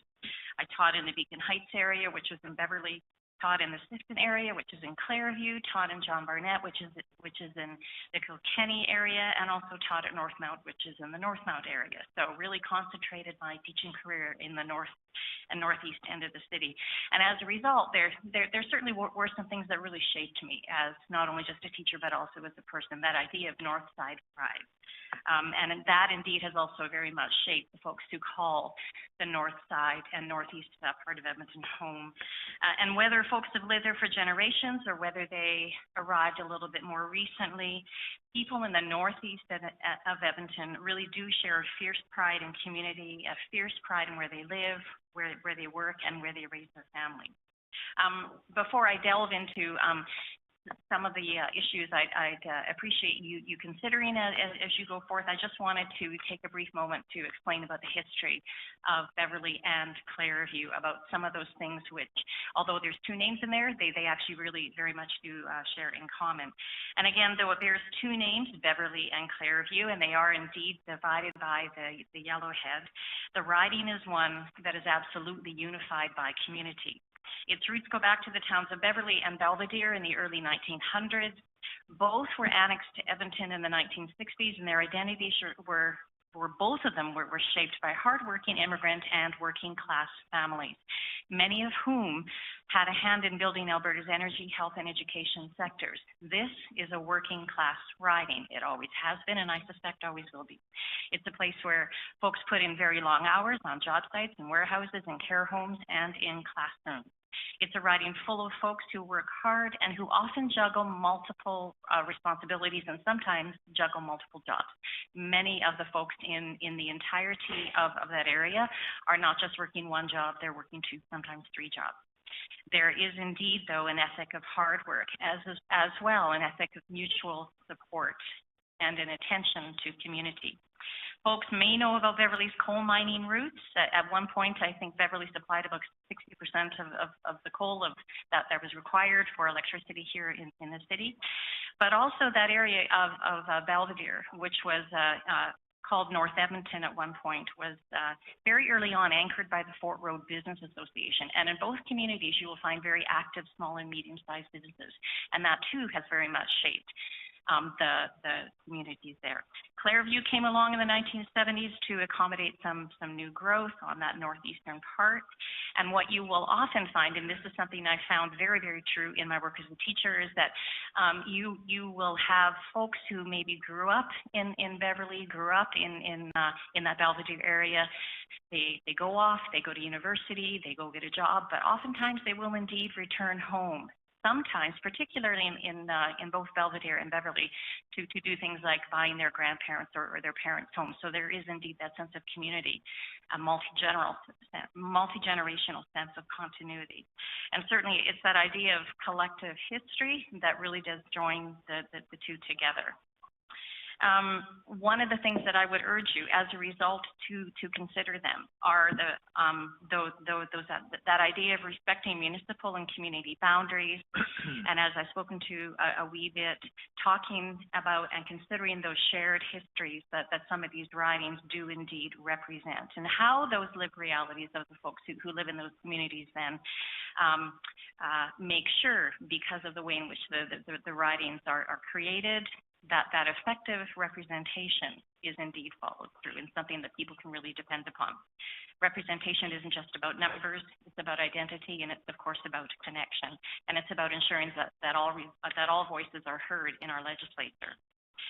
And further to that issue of considering that like communities must be kept together, I certainly know that given that we have Sherwood Park and a few communities to the north of us as well, that there might indeed be some discussion as to whether or not that eastern side of Beverly Clareview might join with Sherwood Park. And I'm here to first of all to say that there are quite distinct differences between the folks who live in Beverly Clareview and the folks who live in some of those outlying communities. For instance, there are distinct differences in the type of housing that the folks live in Beverly Clareview. It's about 40-ish% who live in single detached homes, 23% live in row houses, 30% live in apartments. And when you contrast that with Sherwood Park, for example, 71% of folks in Sherwood Park live in detached homes, to Beverly Clareview's 39%. In Gold Bar, which is the riding to the south of us, it's again higher, where 58% of folks live in detached homes. And in Beaumont, we're back up again to 79%. Median employment income, I think, is also a factor. Again, I spoke of Beverly Clareview being a thoroughly working class community. In Beverly Clareview, the median income is somewhere around $60,000. Now, granted, that's a 2021 stat, so it could have risen a little bit from there. In Sherwood Park, it's around $83,000, and in Beaumont, about $86,000. Those are distinctly different communities, even if you look at just those two things. When you look at the diversity of the population involved, in Beverly Clareview, there's about 10.8% of folks who are Muslim, versus in Sherwood Park, 1.2%, or Beaumont, about 1.6%. Visible minority populations. Beverly Clareview is one of, I think, the most diverse communities in all of Edmonton, and certainly Edmonton itself is diverse. But in Beverly Clareview, the visible minority population is somewhere around 34.9. I guess not somewhere, that's pretty exact. 34.9% to Sherwood Park, where it's about 10%, and Beaumont, where it's around 16%. Again, which really speaks to the diversity. Which really brings me to my final point, which is all about making sure that you also consider the diversity of the communities that you are looking at in your deliberations. Again, more than 1/3 of Beverly Clareview's residents, and I know we're not the only constituency out there, but 1/3 of Beverly Clareview residents identify as visible minorities. More than 10% of folks as well in Beverly Clareview are Indigenous. That diversity becomes very much a strength and becomes very much central to that community's identity. We've got one community in Edmonton, Beverly Clareview, and I'm thinking of the community as a whole in Beverly Clareview, where there are halal grocers, culturally diverse schools, many prayer spaces, but another neighboring community simply does not have those resources. These are two completely distinct, disparate communities. And again, speaking to that issue of representation for racialized and diverse communities, representation, in order to be effective, needs to be as equitable as possible. So the diversity of ridings as well needs to be not only considered, but I think needs to be one of the most important factors in your deliberations. Now, I'm thinking I'm very close to my time at this point, or am I okay to continue? Okay, I will stop. Okay. We want to ask questions. Yeah. We're on the clock, sir. As Aaron will know, I can go on. Very good. Mr. Kevin, any questions? No. Oh, thank you. Susan? That's right, excellent presentation, and our figures show that the population in 2024 is 54,557. So with the amount of work we have to do, it's nice to have some that are just nicely dropping into the parameters that we've been given. Yes, kind of neatly in the middle of the population Right in the sweet that spot. you're looking at. Yeah. Right in the sweet spot. So thank you. Well, and we can indeed see that growth, particularly in the Clareview area, but also I know even in Beverly, you find many more developments in terms of municipal housing happening. So it's right there in front of you. Folks can certainly feel it, and I know are also experiencing it. You're a hard person to keep notes with. Because I talk really quickly, I know, because I try and get through everything. I just wanted to confirm something. Did you say 1/3 of your riding identifies as municipal north? Yes, Okay. about that. And 10 Yes, well, yes, 34.99%, yeah, Okay. And 10% Indigenous? 10% Indigenous, Okay. yeah. Thank you. Julie? Thanks. I know it is a fact that there's a community on either side of the Yellowhead, but it's passing strange that it survives with that massive divider in between it and only two bridging roadways. And then on top of it, Belvedere is divided by railway tracks and all sorts of things. So you're suggesting that these three components cohere? Yes. Well, and certainly when you look at Beverly, much of the population of Beverly, for instance, will shop at the Tuesday Farmers Market. Yeah. But people from Clairview as well will go to what folks still term the Abbotsfield Mall, Riverview Crossing Mall. They might take the bus there, but many folks from both the Clairview side as well as the Beverly side go to that farmers market. And likewise, many folks from the Beverly side know all about Jerry Sobeys up in Clairview. Jerry's a fabulous human being, which is why people know about his Sobeys. But so people do shop that corridor, and people there are many folks too who work in the community and who use the public transit. And as you've alluded to, we certainly do have the LRT. We've got buses that will take folks to Belvedere, will take folks to Clairview, or will take folks downtown, or wherever it is they need to go. Great, thanks. Great. You're welcome.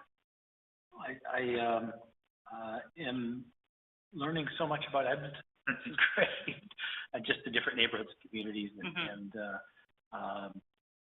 so no, I'll just say thank you for being here. That was the statistics you provided and quantifying the communities of interest in Edmonton, Beverly, Clairview, as distinct from Sherwood Park are very helpful.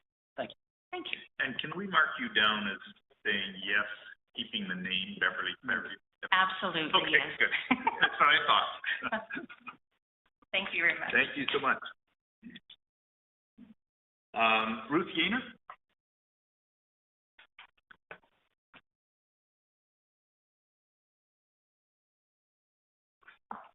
Hello, I'm wearing a face mask because I had oral surgery recently. Don't want to get any immune challenges. Okay. So I'm clear enough on the mic? Yes, yes. Okay, thank you.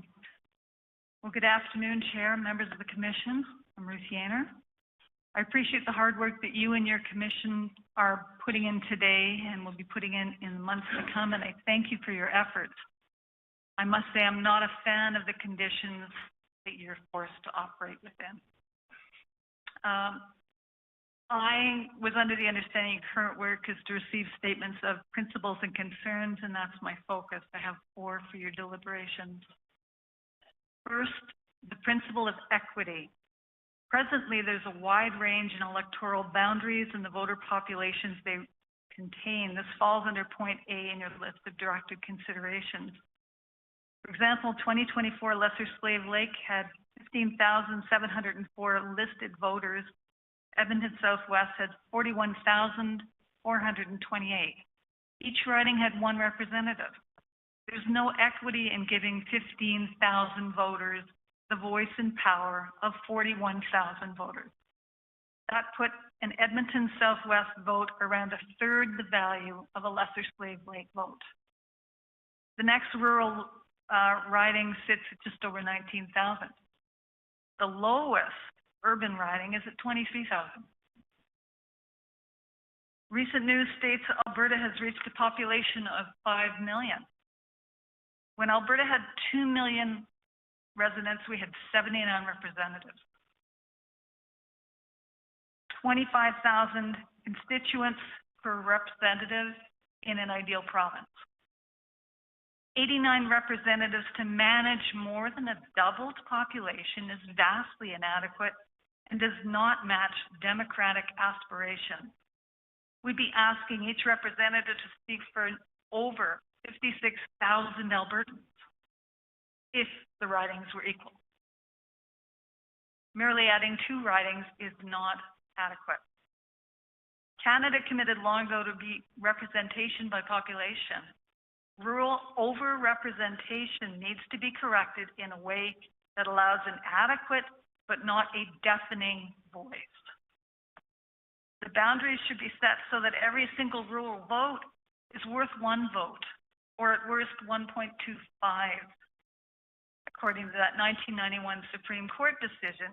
But definitely do not give rural votes the voice and power of 3 to 4 times an urban vote. That's simply not democratic. Second, population growth. Still point A of your consideration. From what I found, many Alberta counties have lost population while Calgary, Edmonton, and the bedroom community of Airdrie Cochrane have gained. Calgary Northeast had 66% growth, 40% growth in Calgary Southeast. There's been a 50% increase in Edmonton South, 43% in Edmonton Southwest, 40% in Ellerslie. Some of these urban ridings have over 50% more than the provincial average. That could make a vote in some of the rural riding worth far more than 4 times a vote in one of those ridings.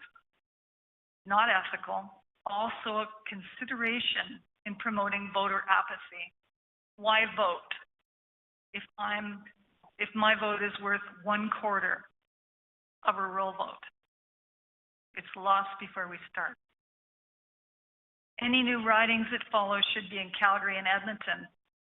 And I do suggest a few rural ridings might need to be absorbed into their adjoining ridings to achieve a more even population distribution. Third, principle of fairness. This touches on points A and E of your directed considerations. Urban voters pay more in both income and property taxes than do rural voters. Urban voters receive more services and their property taxes reflect this. Urban centers, their services, including care centers, are utilized by rural voters whose taxes don't much support these services. Urban taxes subsidize rural services such as healthcare, infrastructure, emergency services, schools, and education. It's good that we support all Albertans in having a decent standard of living. However, blending rural and urban into a single riding makes for divided needs and might likely serve one of the pair or both poorly. I raised my 3 children in rural Alberta. I lived rurally for 23 years. I understand something of rural concerns. There are certainly issues commonly shared across ridings: crime, safety, cost of living, jobs, access to care and services. But municipal boundaries should be respected. Urban voters have a number of urgent and expensive concerns not shared by rural voters.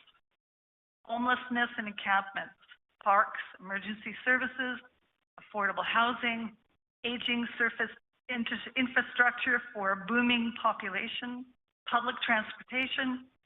Most AISH recipients live in urban dwellers. Juggling between competing values is not good for any representative's mental health. Crazy bicycle-spoked boundaries that simply follow the bedroom community commuters would not honor point E of your directed considerations. Nearly 90% of Alberta's population live in urban municipalities. Nearly 90%. This should be heavily weighted in your deliberations. There should be a respectful recognition of the share of the provincial needs that are carried by urban voters and their paid taxes. Electoral boundaries can go some way to recognizing that urban and rural voters require distinct ridings and dedicated representatives. My final point, point D of your consideration. The province-wide broadband program to improve internet access has made possible remote care, remote education and access, and remote working. This has reduced some of the urgency for improved transportation. It's created options, seeing a healthcare provider online, working remotely, and creating online searches in a timely rather than time-out fashion.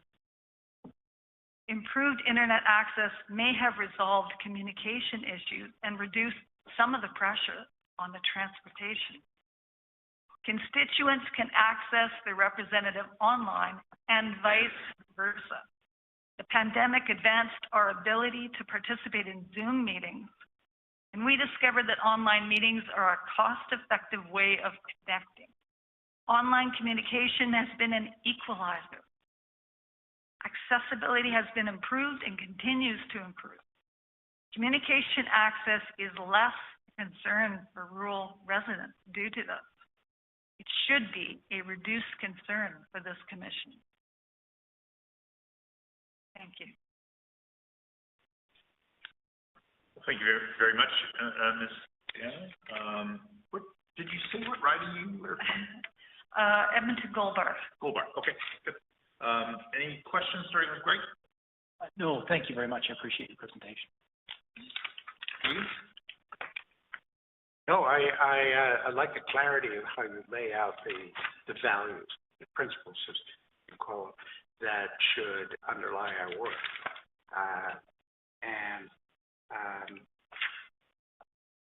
We on this commission have been debating these ever since we were appointed, so we're not unaware of the difficulties in this regard. You will appreciate that we have been, by the Act, given 2 new ridings.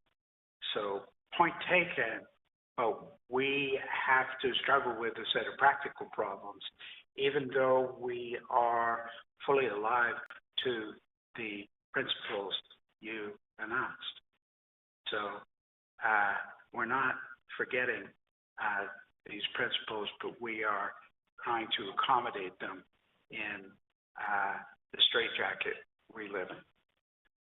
I appreciate the straitjacket you're in, and it needs to be pointed out that it's an unrealistic one.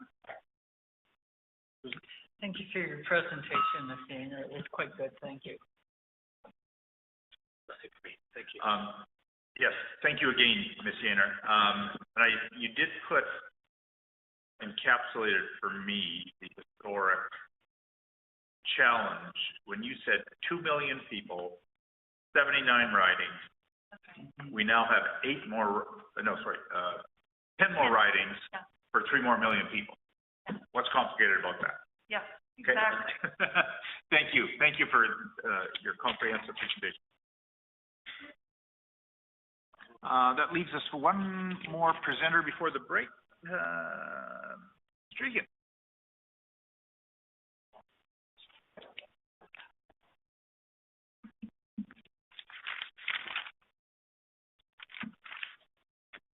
Well, thank you, Justice Miller and members of the Boundary Commission. I appreciate this opportunity to have some brief comments and a discussion about Edmonton Northwest specifically and around provincial boundaries and constituencies generally. I think I might be in a unique position as MLA for Edmonton Northwest. This is the 3rd boundary commission that I have seen since my tenure as an MLA, and I can see the challenges that each of the boundary commissions that I've seen respectively in the past and now are facing. Some of them are unique, but although the volume of population increase here in the province of Alberta is unprecedented with your commission to deal with, certainly the trends in regards to urbanization, growth of suburbs, and some specific growth in other areas has been a trend for the last 3 boundary commissions. And so, perhaps some of these problems are exacerbated this time because of volume, but the general situation is the same. And I think I have Edmonton Northwest up on the screen now, and some of the specific issues that I will discuss in regards to Edmonton Northwest, I guess, provide a case in point or an example of other places and more general circumstances around the province. And if I can just maybe direct your attention to the north, maybe, can I just get up there? Maybe Sure, this point, yeah. please. Okay, so. Check.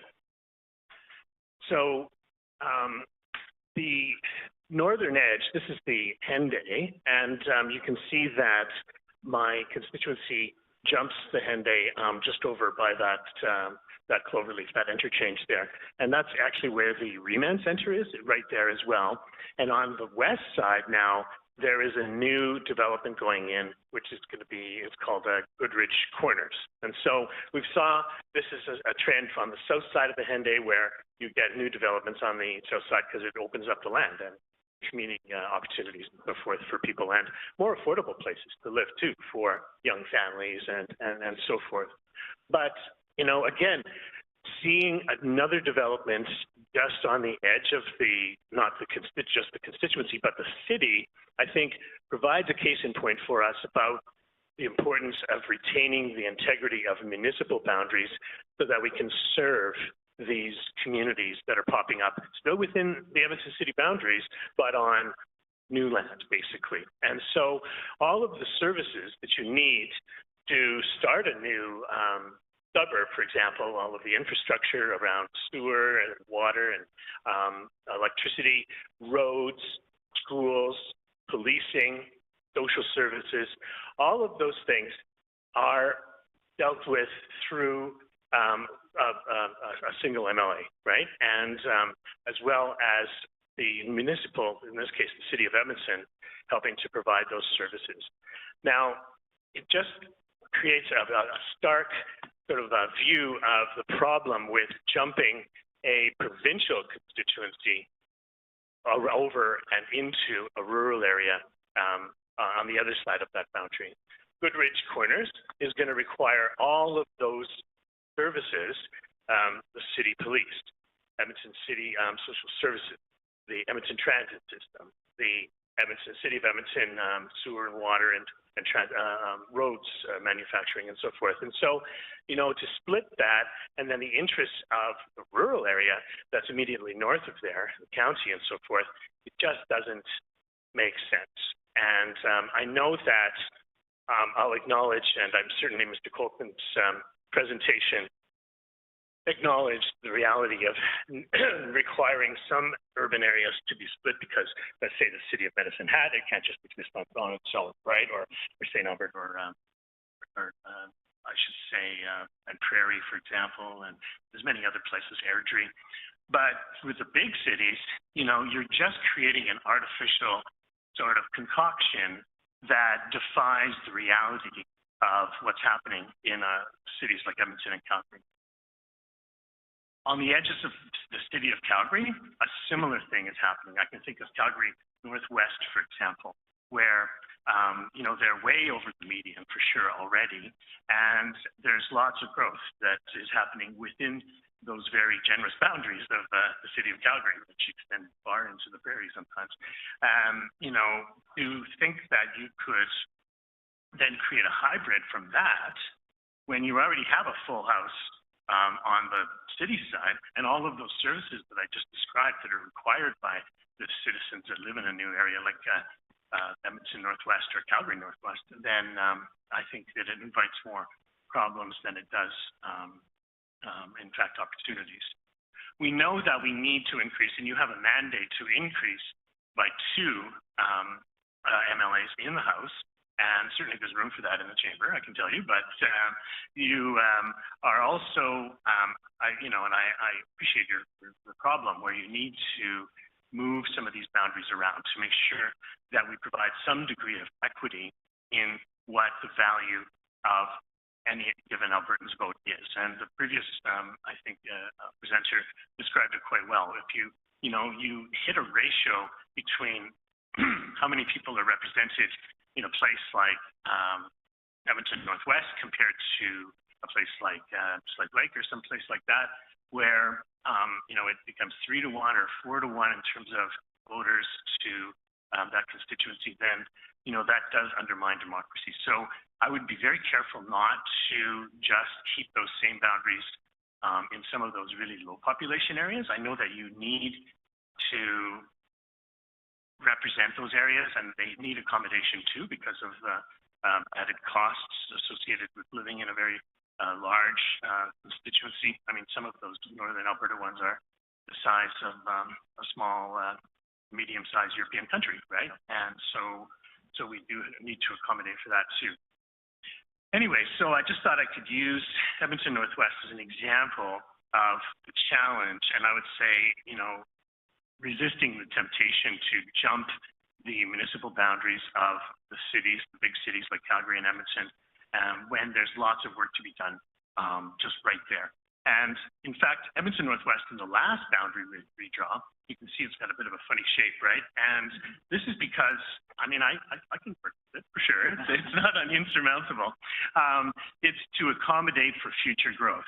And they nailed it on the head quite well, I think, in regards to places like Edmonton Griesbach, which used to be federal military land, right?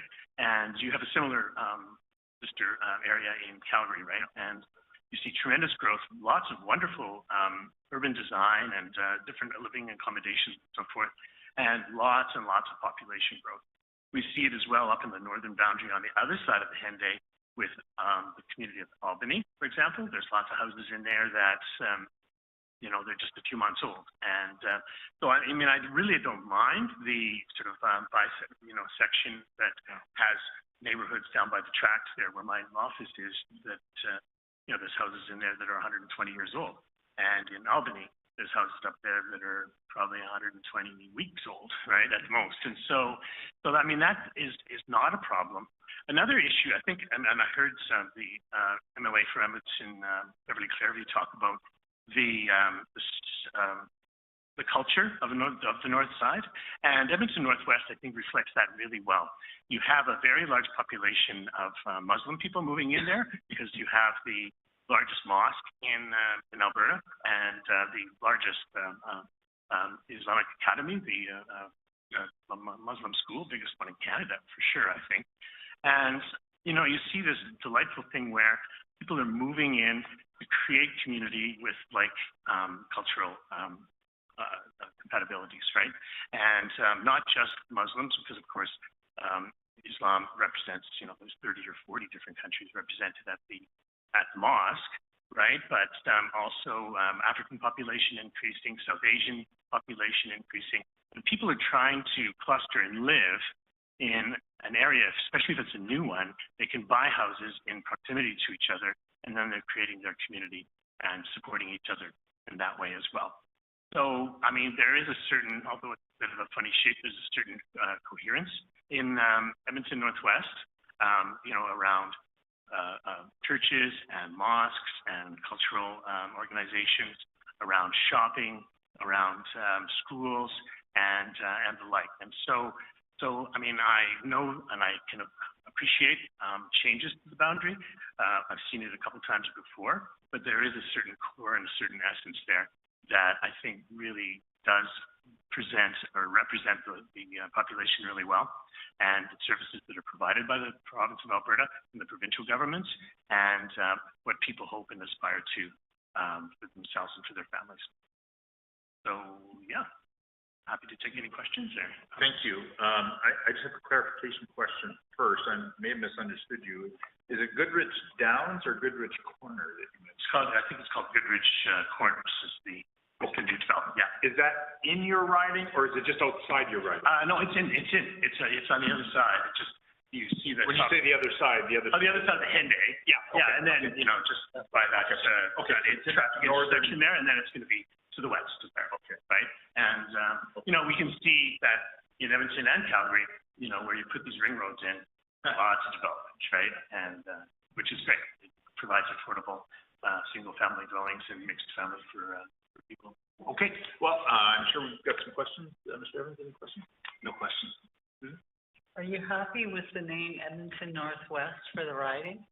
Sure. Yeah. I mean, it's you know, it has a certain generic element to it, and that's fine.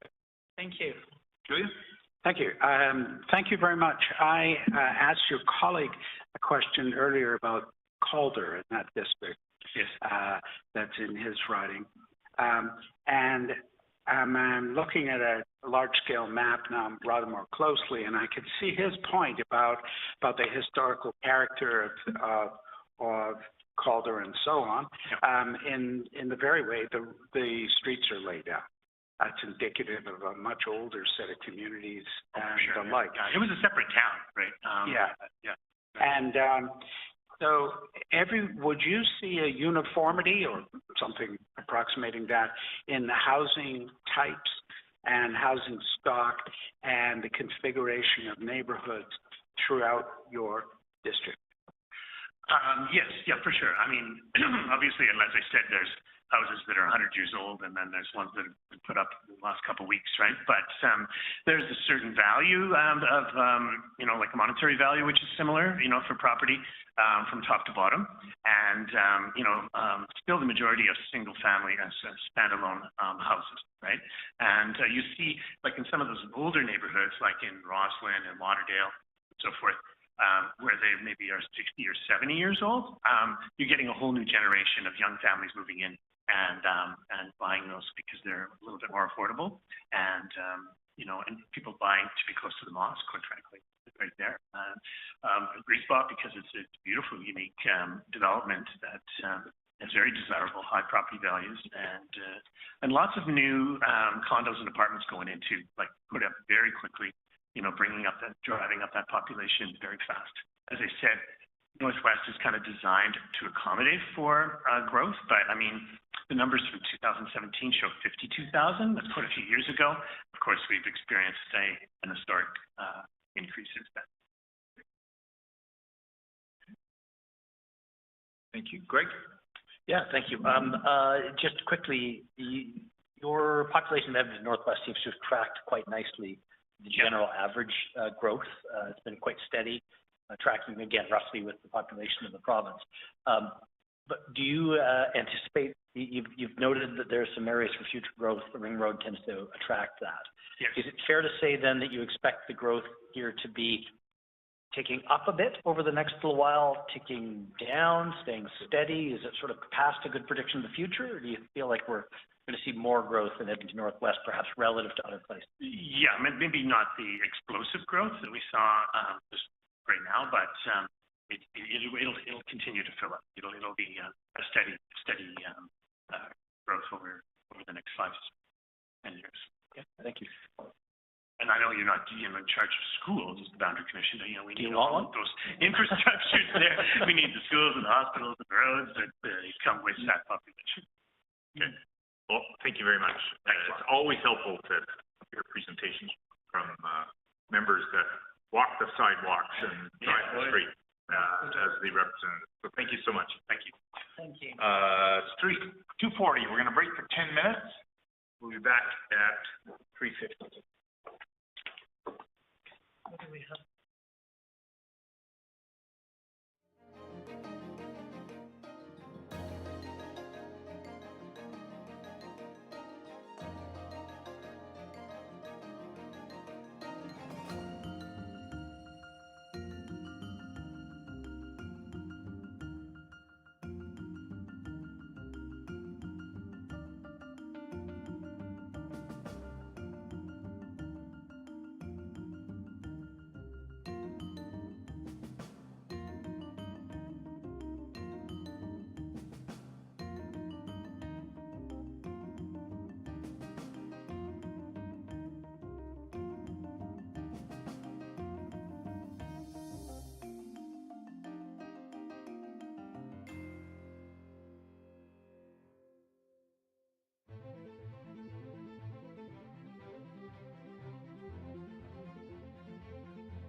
Aaron Paquette.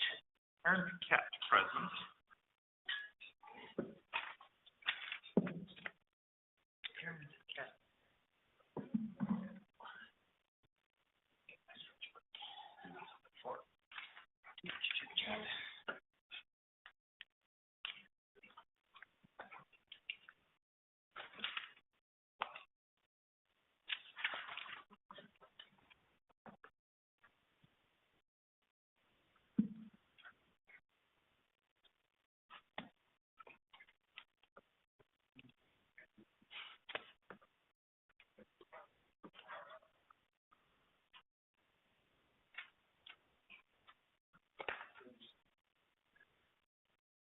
At my leisure. I'm sorry, are you ready? Oh, yes, we're ready. Okay, sorry. Go ahead. Yeah, okay, perfect.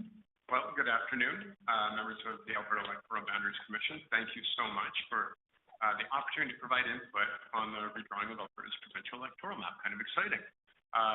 This work matters deeply, as you well know. It shapes the quality of our democracy and the ability of Albertans to see themselves reflected in their government.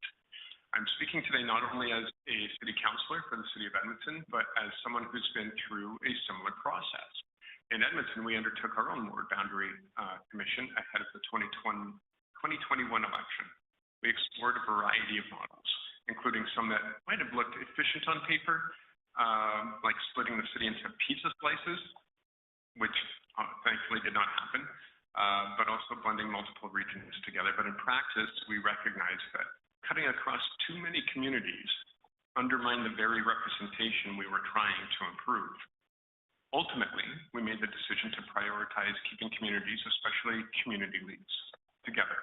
Because when you divide up neighborhoods that have shared interests, identities, and challenges, you start eroding the very foundation of effective representation. We found out firsthand. It's not just about drawing lines, it's about preserving voices. Now, this is also about respecting the role of municipalities in the democratic system. Cities and towns across Alberta are not just administrative units, as some would like to believe. They are governments. Municipal governments are the front line in delivering services, building communities, and responding to local realities. The boundaries drawn by this commission directly impact how effectively we can work with the province to deliver for our residents.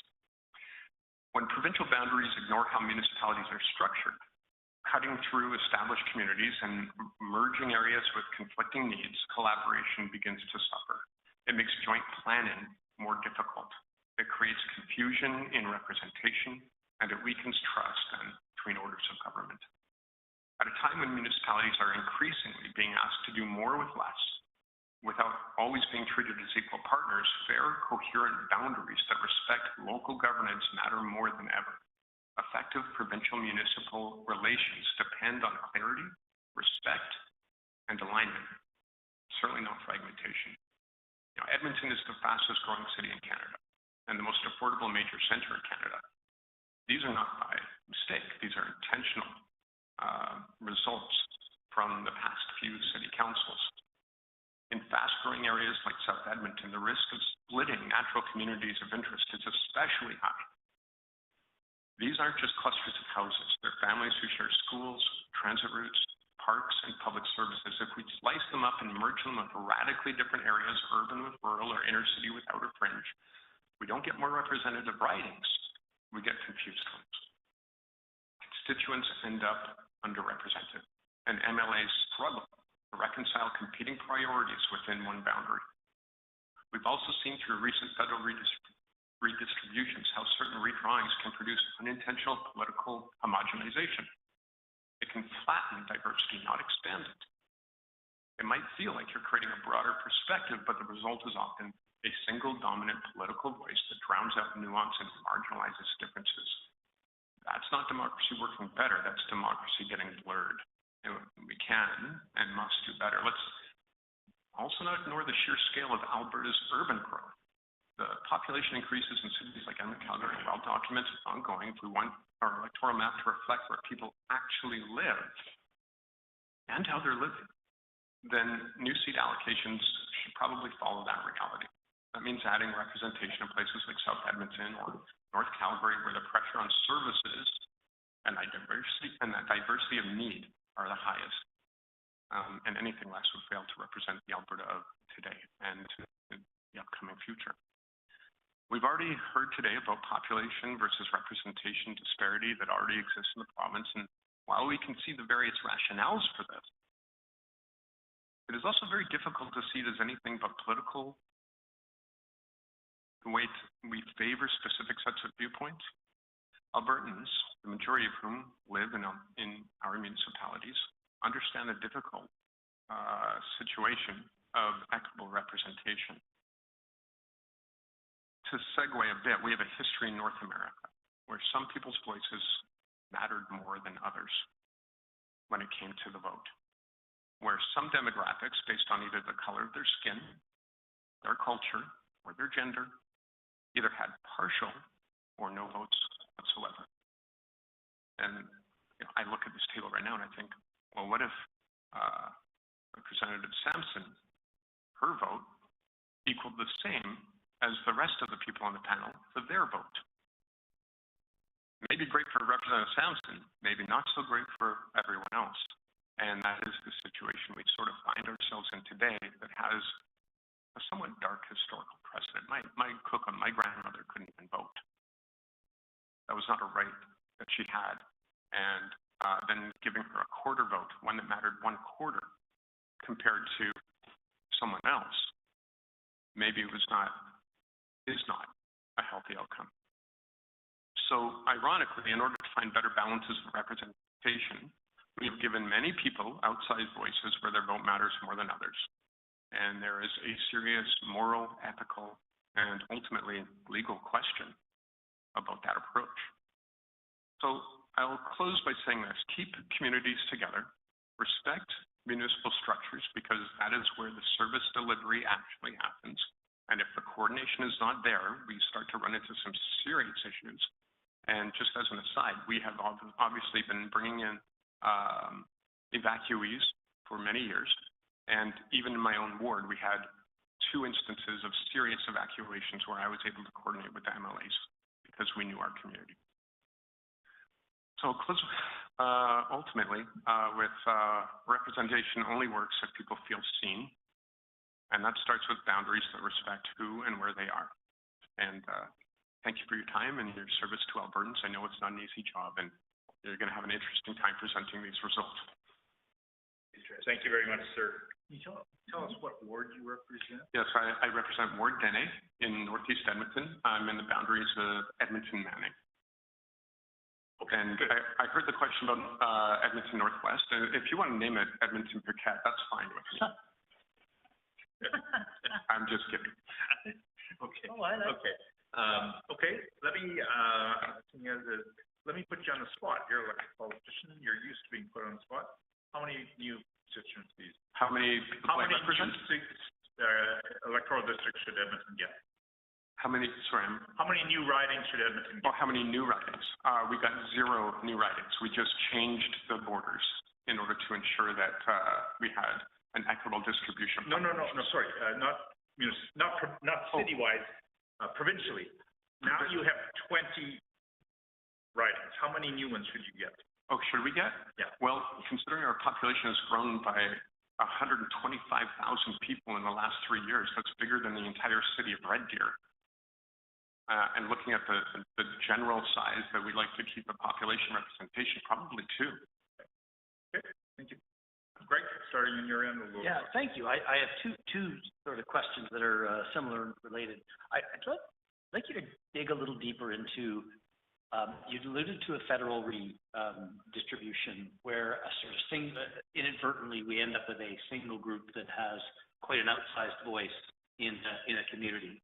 And maybe can you just expand a bit on that? I'm just curious a little bit on how that happened, what the specific implications are, and just what we should watch out for. Yeah, so again, going back to the numbers of how we do representation, that blend of rural and municipal, I understand the rationale for that, because you can balance your numbers quite easily. But what happens is if that balance is more ideological rather than practical, you start getting ideological results, which is probably antithetical to wise governance. What we would really like to see on the federal level, but that's likely not going to change, is more akin to the municipal approach where I represent urban and rural.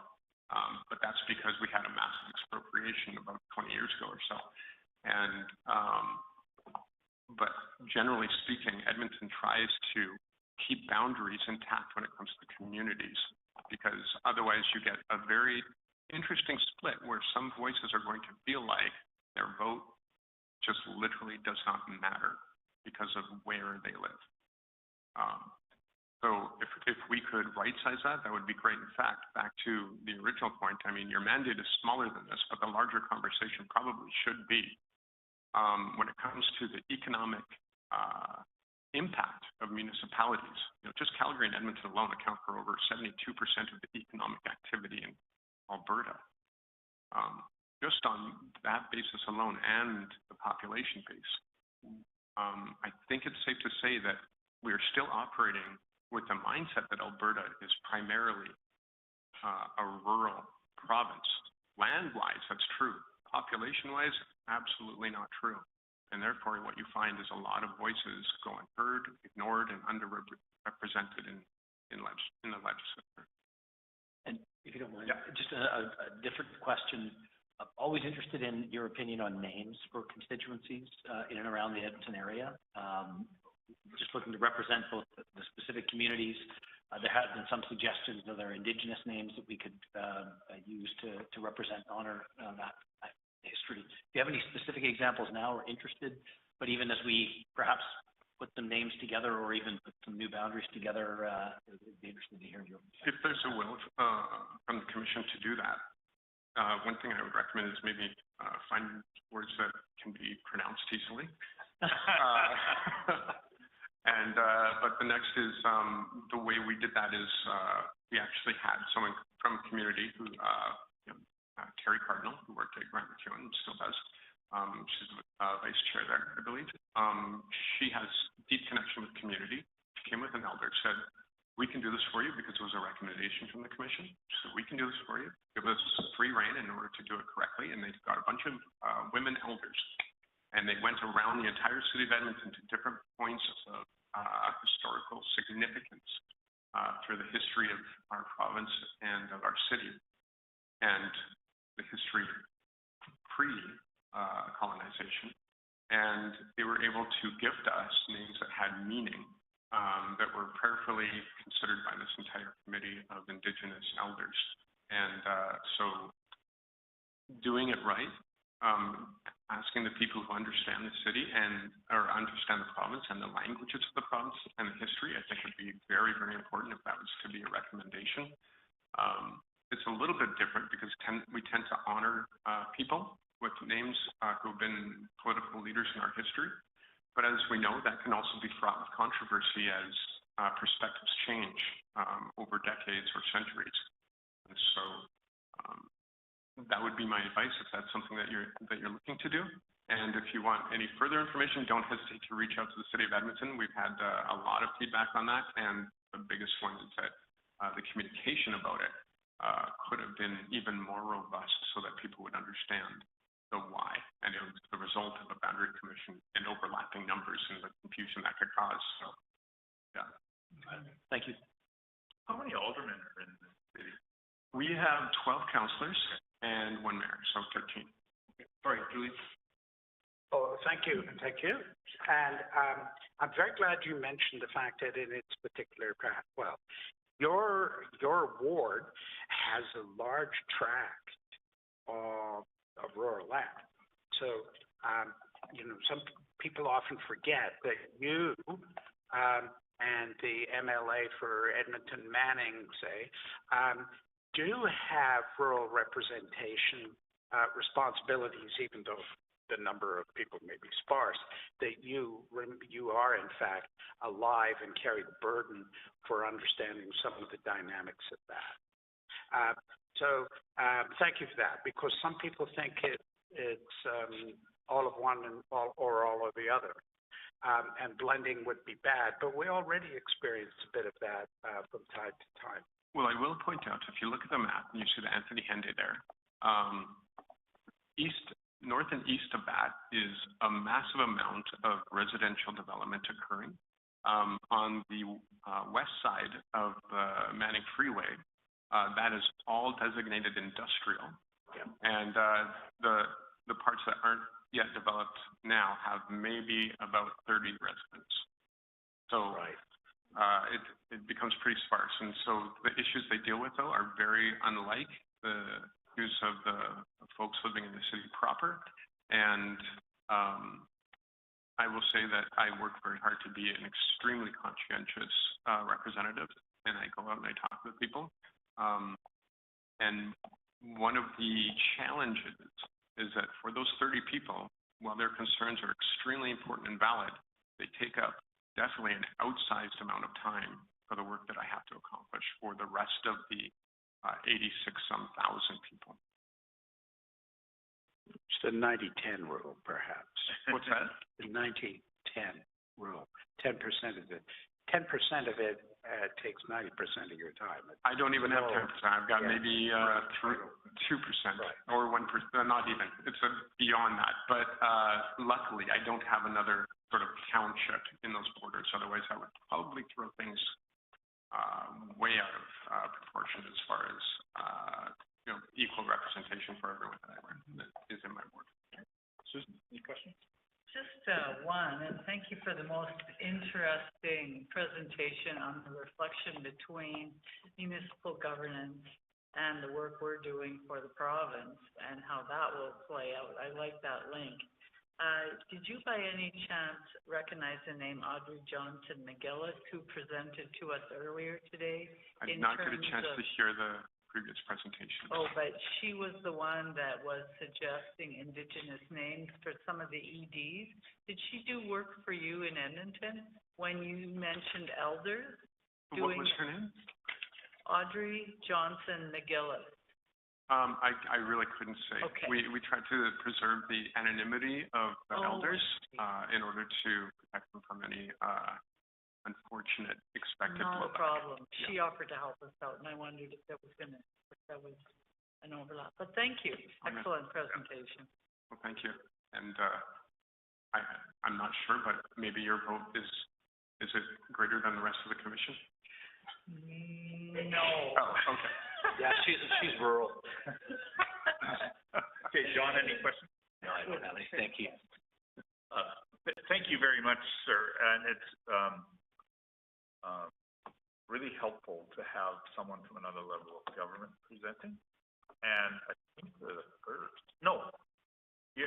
the first presenter that has come on behalf of a municipal government. So thank you. Well, I appreciate the opportunity, and I deeply appreciate the work you're doing. I know how difficult it is and what a dedication it is to the people of Alberta, so thank you. And as we're moving towards the end of the list, as a non-Edmontonian, I have learned a lot yesterday and today about Edmonton, and it's very much positive. So thank you very much. I'm assuming you're a big fan of bike lanes now. I haven't seen any bike lanes in Edmonton. I don't know that well, but yeah. Don't worry, I won't get you on record on that. He drives from place to place, so I wouldn't see a bike. Okay, thank you. Thank you. Thank you. That takes us to Nathan Poon.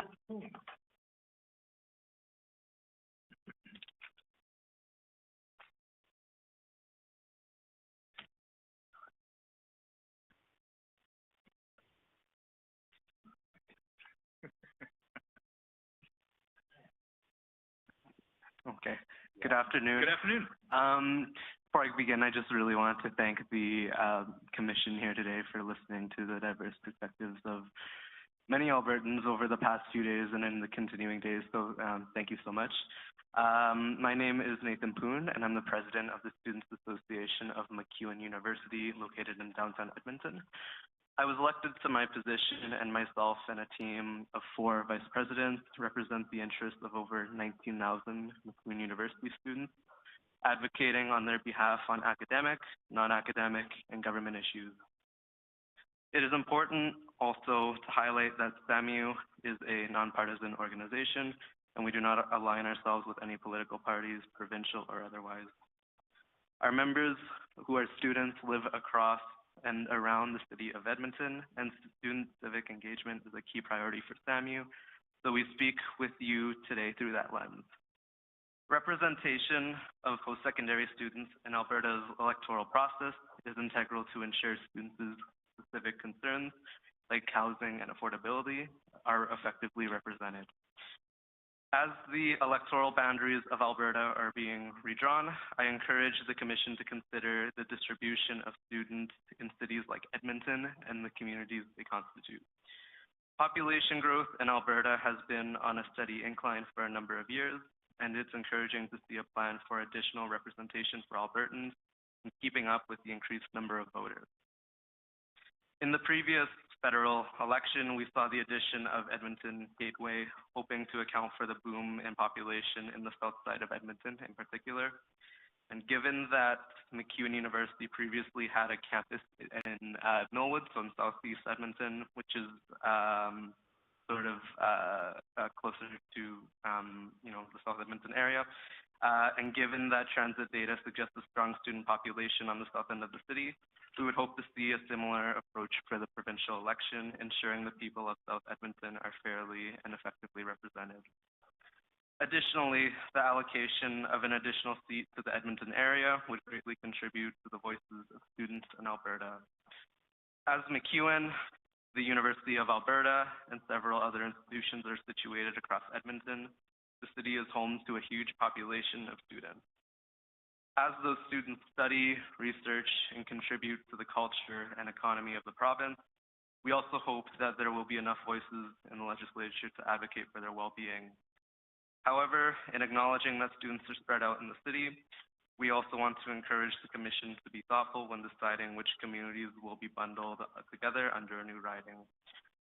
Students are a perfect case study of neighborhood composition. As a population who is far more likely to rent than own, and one who does not have reliable access to private transportation options, students choose where they live with an eye to the community they want to engage with, and while assessing proximity to key locations like work or school.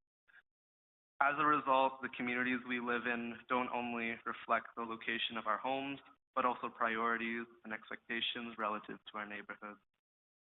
For example, as local rezoning conversations have demonstrated, the expectations and experiences of a neighborhood made up primarily of detached single-family homes will differ from a neighborhood made up of high-rises. With this in mind, we are hoping the Commission will focus on grouping similar communities together and avoid breaking up established connections, and work within these communities, especially from a civic engagement lens.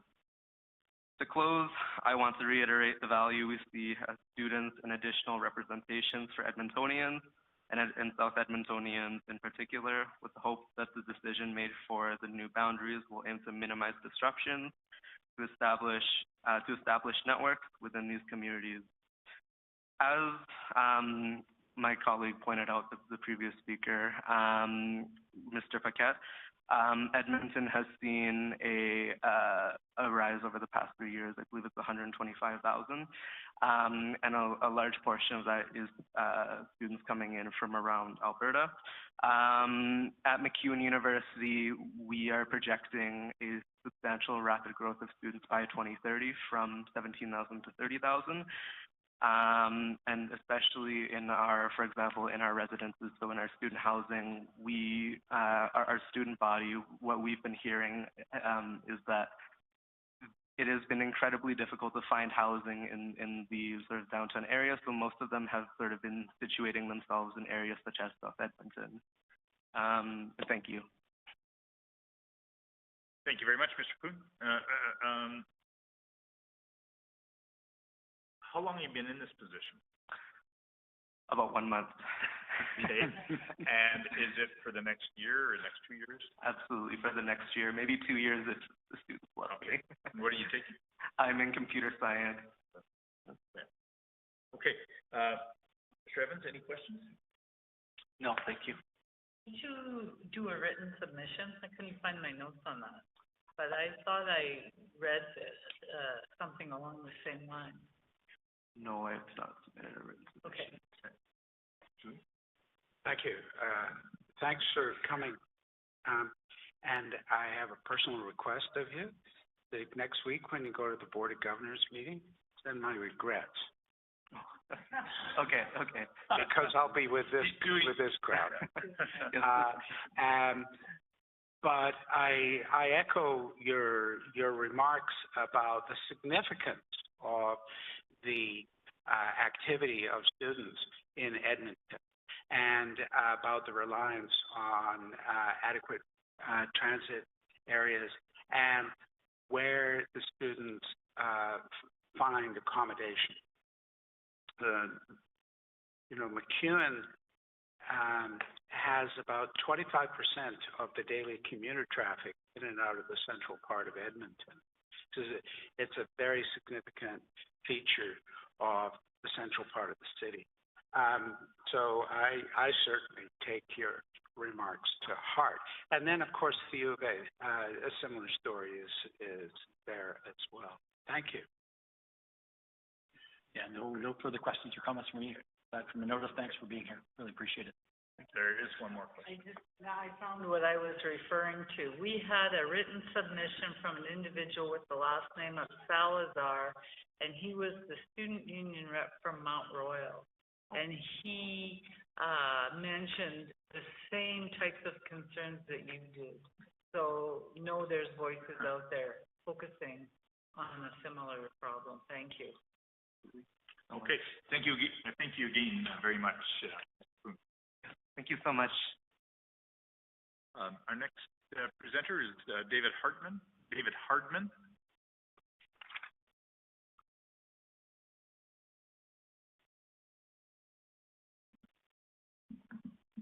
Good afternoon. Good afternoon. Thank you for the opportunity to speak. I think this is critical, especially given some of the things happening in the province that we get right. My name is Dave Hardman. I want to speak to you about the sense of community, and it's been alluded to multiple times in the 4 presentations I think I've seen this afternoon, that community is critical, not only in the sense of getting people the representation, but I think it in part can allude to people becoming disengaged when they do not feel represented. And this is where I see it as critical. A bit of background on myself. I taught in this province for 39 years, mainly social studies, not surprisingly. And the vast majority of that was in smaller communities in the northern half of the province, all the way up to just about the Northwest Territories border, including time on 3 different First Nations reserves. To assume that you can lump people together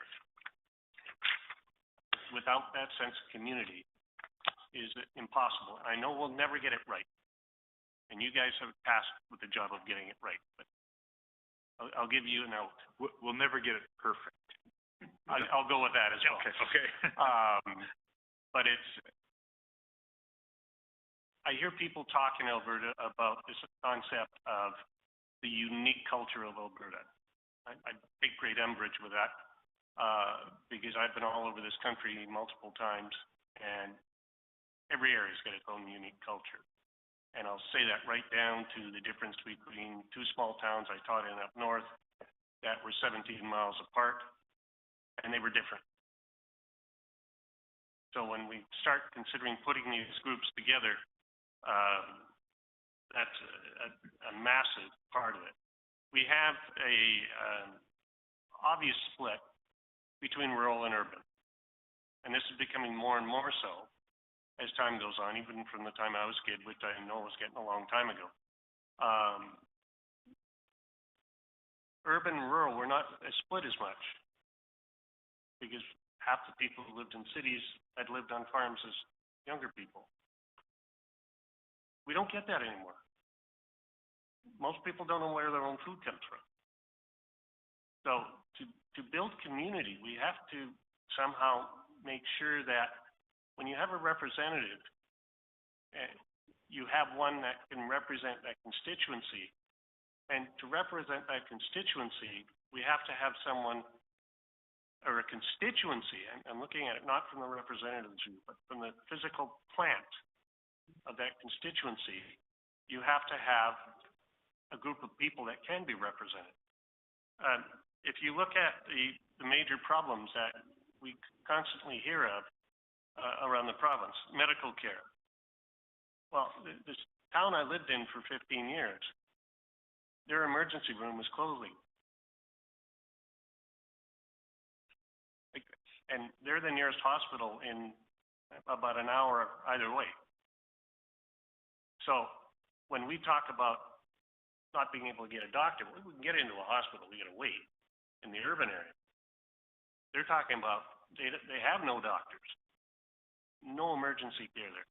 It's special to me. I spent 13 years on a fire department doing fire rescue up north. You know all these people. When you look at education, they're seeing their schools close.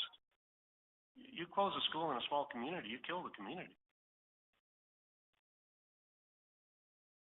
We can't get enough schools open in the cities. So the problem is kind of the same. It's about schools or it's about healthcare, but not really. You get a constituency that, just throw out some numbers and don't quote them. 90% urban and 10% even urban or definitely rural. At 10%, is looking at the representative going, well, he's going to have to represent mainly at 90%. And this is where the disengagement, I believe, comes in that sort of a scenario. That people are going, well, what's the point in getting involved? We're outvoted automatically. And when I talk culturally, I think I'm referring to three different areas of culture. You can start off with the economic. People who do different things have different views. You work in the oil patch, you're a farmer, you work in a big city, or you work in an industrial job. You get a different mindset. And I think it's a critically different mindset. You look at it from a cultural point of view. Previous speakers, Mr. Paquette was one of them, mentioned some of the cultural groups that are coming in. They need to be represented, and maybe the whole system is different.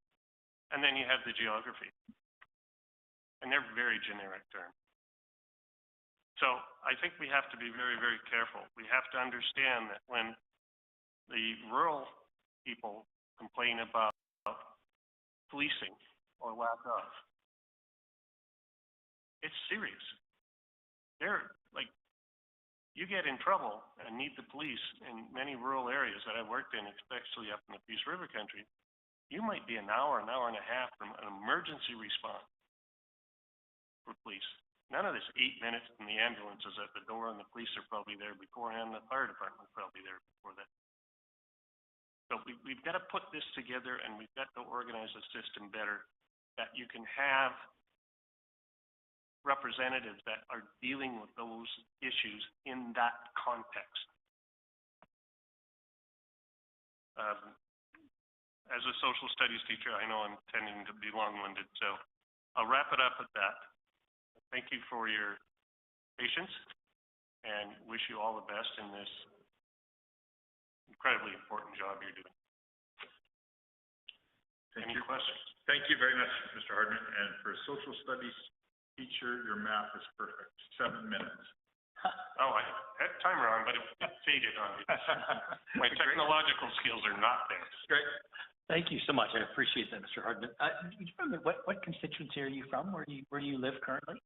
We moved about a bit, a lot of time in the Peace River country, Fairview particularly. Time up on the, south of Fort Vermilion, on Tall Creek Reserve. I was principal at a reserve outside of Lac-La-Biche at Heart Lake. I taught in St. Paul area. And then the last about 20 years, I was out in both Ceiba Beach and in Spruce Grove. And do you live here now in Edmonton? Oh, I didn't say, my home constituency is St. Albert, sorry. Okay. I know you're Okay. constantly Perfect. asking that. You live rural, and so your perspective is you've lived in both places and you. Very much so, Okay. and my whole life's been that way. We grew up in Edmonton, but spent all our time in the woods. I hunted, trapped, fished, so it's always been this kind of dichotomy. Julia? I don't want to put words in your mouth, but I've been taking notes on your remarks. And am I right to extrapolate from what you're describing as saying that the rural areas, precisely because of the scarcity of services and infrastructure, that they need strong advocates? Oh, absolutely. Absolutely. And I'm not talking a radical political, I have my own politics, but they have to be represented where people will actually pay attention to that. And it's not, oh, well, it's a rural area, but okay, the representative is more talking oil company, or it's a rural area and it's right wing or left. No, I'm talking advocacy. Because we've been hearing a lot from people who are addressing urban issues, rightly so, and they need strong advocates. But more than that, what impresses me is the granularity of the examples that they provide. That adds persuasiveness you wouldn't have solely on an argument on principle and values alone. That's a little abstract, but the granularity of understanding the issues is persuasive. And I think what you are pointing to is exactly the same sort of thing. So I very much thank you for that. Okay, Susan, comments or questions? Just maybe more of a comment, Mr. Hartman. Thank you so much for coming out. I think one of the things that really hits home when I listen to you is that we've been focusing on urban issues mostly today, and I live in a rural town of Sylvan Lake. But my experience and my lifestyle in Sylvan Lake is even more urbanish than the stuff you described. And I often have heard that regular people don't understand what it's like to live in a rural setting. And the examples you gave, as my colleague alluded to, like an ER closing in a rural community is a lot different than me living in Sylvan Lake and my urgent care closing, because I can go to Red Deer in 20 kilometers and, you know, I have options, even though I'm rural. So there's different levels of rural, but the important thing is, I think we don't fully understand it unless we live it. It's those day-to-day examples that really hit home. If I can digress just very quickly on that point exactly. When I was on the fire department, now that ended about 20 years ago when we left that area. We ran the only set of jaws of life, Yes. from the BC border, where Fort St. John, to the Peace River at Dunvegan, to halfway to Peace River. And we're the only crews that run the jaws. Now, this was a small fire department, totally volunteer at that time. Nobody made a cent off of it. So you had a bunch of people who would drop everything at a moment's notice. Didn't matter whether it's a kid's birthday party, whatever. And the frustrating part was, it's an hour and a half drive to the BC border. And there's a big bloody hill there, and it was a dangerous spot. You're nodding your head like you've seen it. I've been there. Yeah. Yeah. And we had our fair share of accidents. And where did you live? Lived right in Fairview, for most of it. Lived in Hines Creek for That's a first year. long drive. It's a long ways out. That is. Fire trucks, yeah, they get flashing lights and make a lot of noise, but they don't go very fast. Looks like it's the city, but they barely hold highway speeds. full of water here. Yeah. So your point is exactly right on. Right on. Yeah, you knew everybody. You know, we run for our houses in cars with flashing lights. We didn't have overhead lights with flashing lights. Everybody knew there's something going on because there goes Hardman. Yeah. There goes Bobby, you know. So that's the point I'm trying to get to. And we see a proclivity of trying to attach rural areas to urban constituencies. And I think inherently that's wrong. Now, I know it's going to happen to some degree, but I think we need to keep this on as a broader philosophy. Do not do that. Thank you. I really enjoyed, I almost want to say a talk, but I know it was a presentation. I really Thank you. appreciate your time. I've been out of the classroom a while. I'm getting rusty. One question on, you started off with the importance of community. Yes. And so in the legislative communities of interest. So I would like to hear your perspective on how you would flesh out what communities of interest means. And just to give you some context, the way that it's put in the legislation, it's Section 14B. Communities of interest including municipalities, regional and rural communities, Indian reserves, and Métis settlements. So I think community and that aspect that you're talking about, I think is incredibly important. But we have the responsibilities of trying to figure out what communities of interest mean. So if you could help us out, that would be greatly appreciated. Well, take a stab at going at it from this direction, that it's where you can connect. This almost sounds hypocritical before I say it. It's where you can connect communities with different interests, but similar or like interests. Common goals. If you're going to hang farming community on the edge of the city, hang it in, and I know some of you are not from Edmonton, but hang it in the western section, northwest of Edmonton, because that's rural. That's all acreage. It's all, sorry? That's all acreage country. Okay. By definition, that's what urban is. It's basically your acreage country. So they're at least kind of out there. Don't hang them. I mean, I can't think of an example right now, but don't hang them with St. Albert.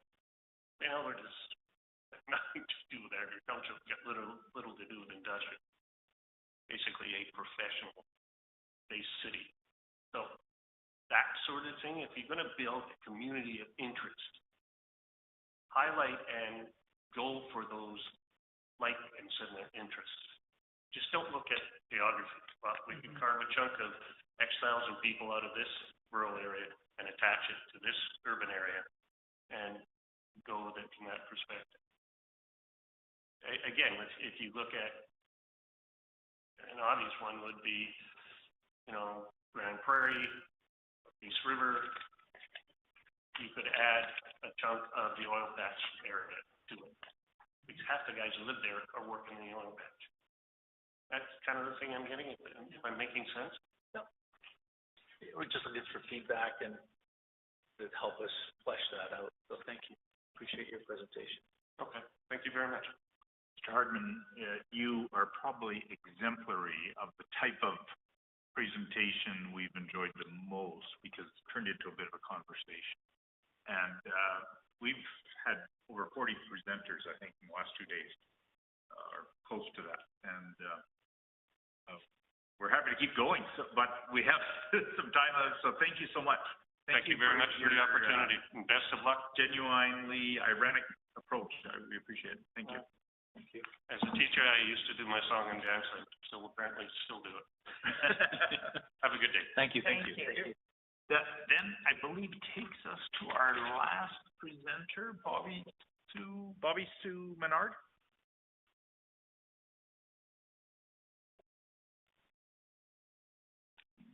Good afternoon.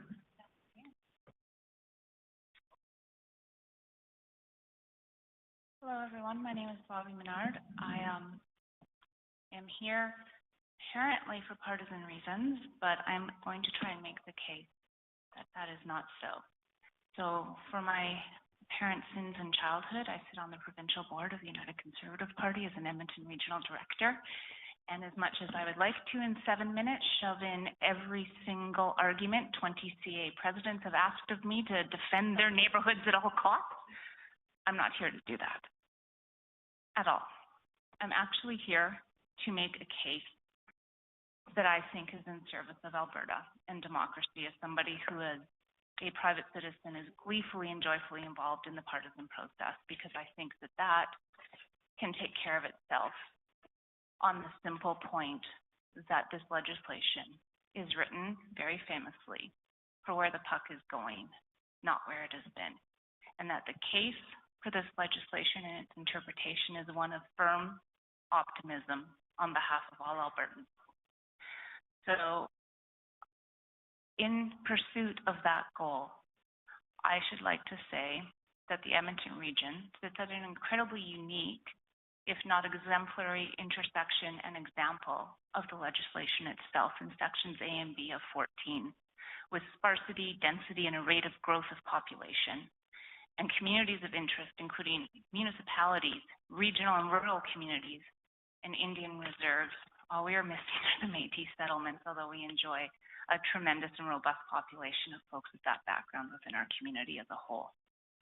And because Edmonton's primary available land for development and the endless preoccupation of our city council is how, when, and where we will grow, I would like to make the suggestion that optimism is the surest principle for ensuring a reasonable and robust representation of every single Edmontonian now and into the future. I am well aware that we have CAs with 40,000 people, and I live in a CA, or a constituency, Edmonton Southwest, with, in 2021, 68,000 and growing, and I would imagine it's closer to 72, 75,000 based on what I can see in my own neighborhood. Sorry, what constituency are you? Southwest. Okay. I would say that one of the most optimistic reasons to interpret the future state of this legislation is what economist Anne-Marie Schley's calls the forgotten person. In the last election, the 68,000 people of Edmonton Southwest experienced very close to the same ratio of disrepresentation as Albertans receive federally compared to the folks of PEI when you look at the difference between Southwest and Edmonton Highlands. On that principle alone, I am genuinely advocating for the idea that within the city of Edmonton and the rural-urban interface, that the population be reasonably as close to parity as possible, regardless of community, because it is within that parity of vote expression at the individual level that community is enabled downstream of the culture of the people and choices within that economy and community as they choose to build it.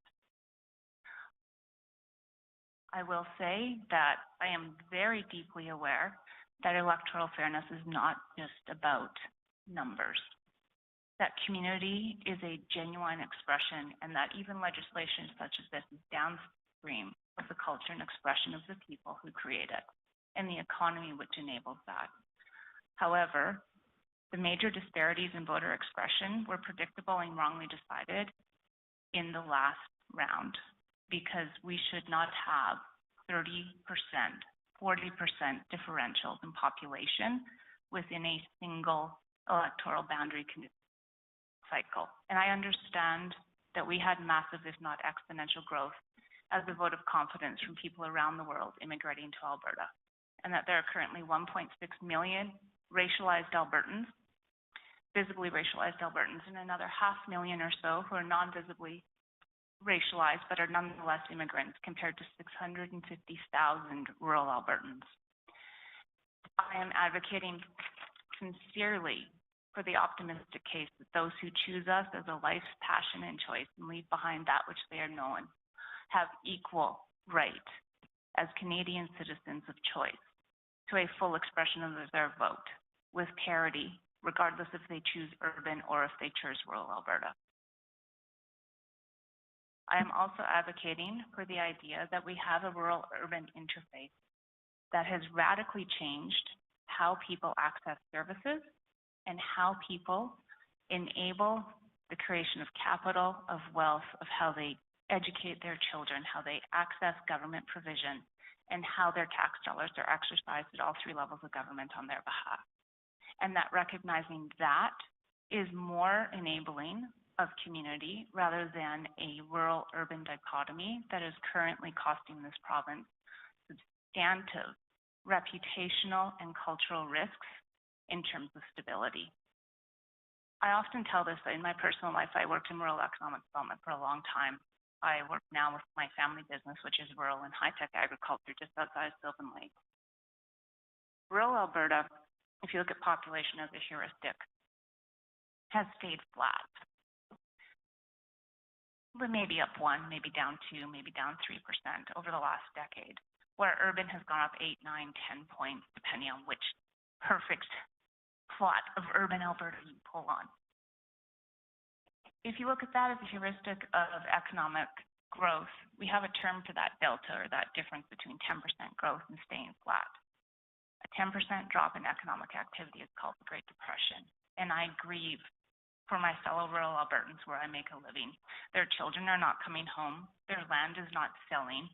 Their corporate land is at a 40-cent on the dollar discount and nobody is buying it, and capital has flown to the cities. I don't doubt that these are major, major issues.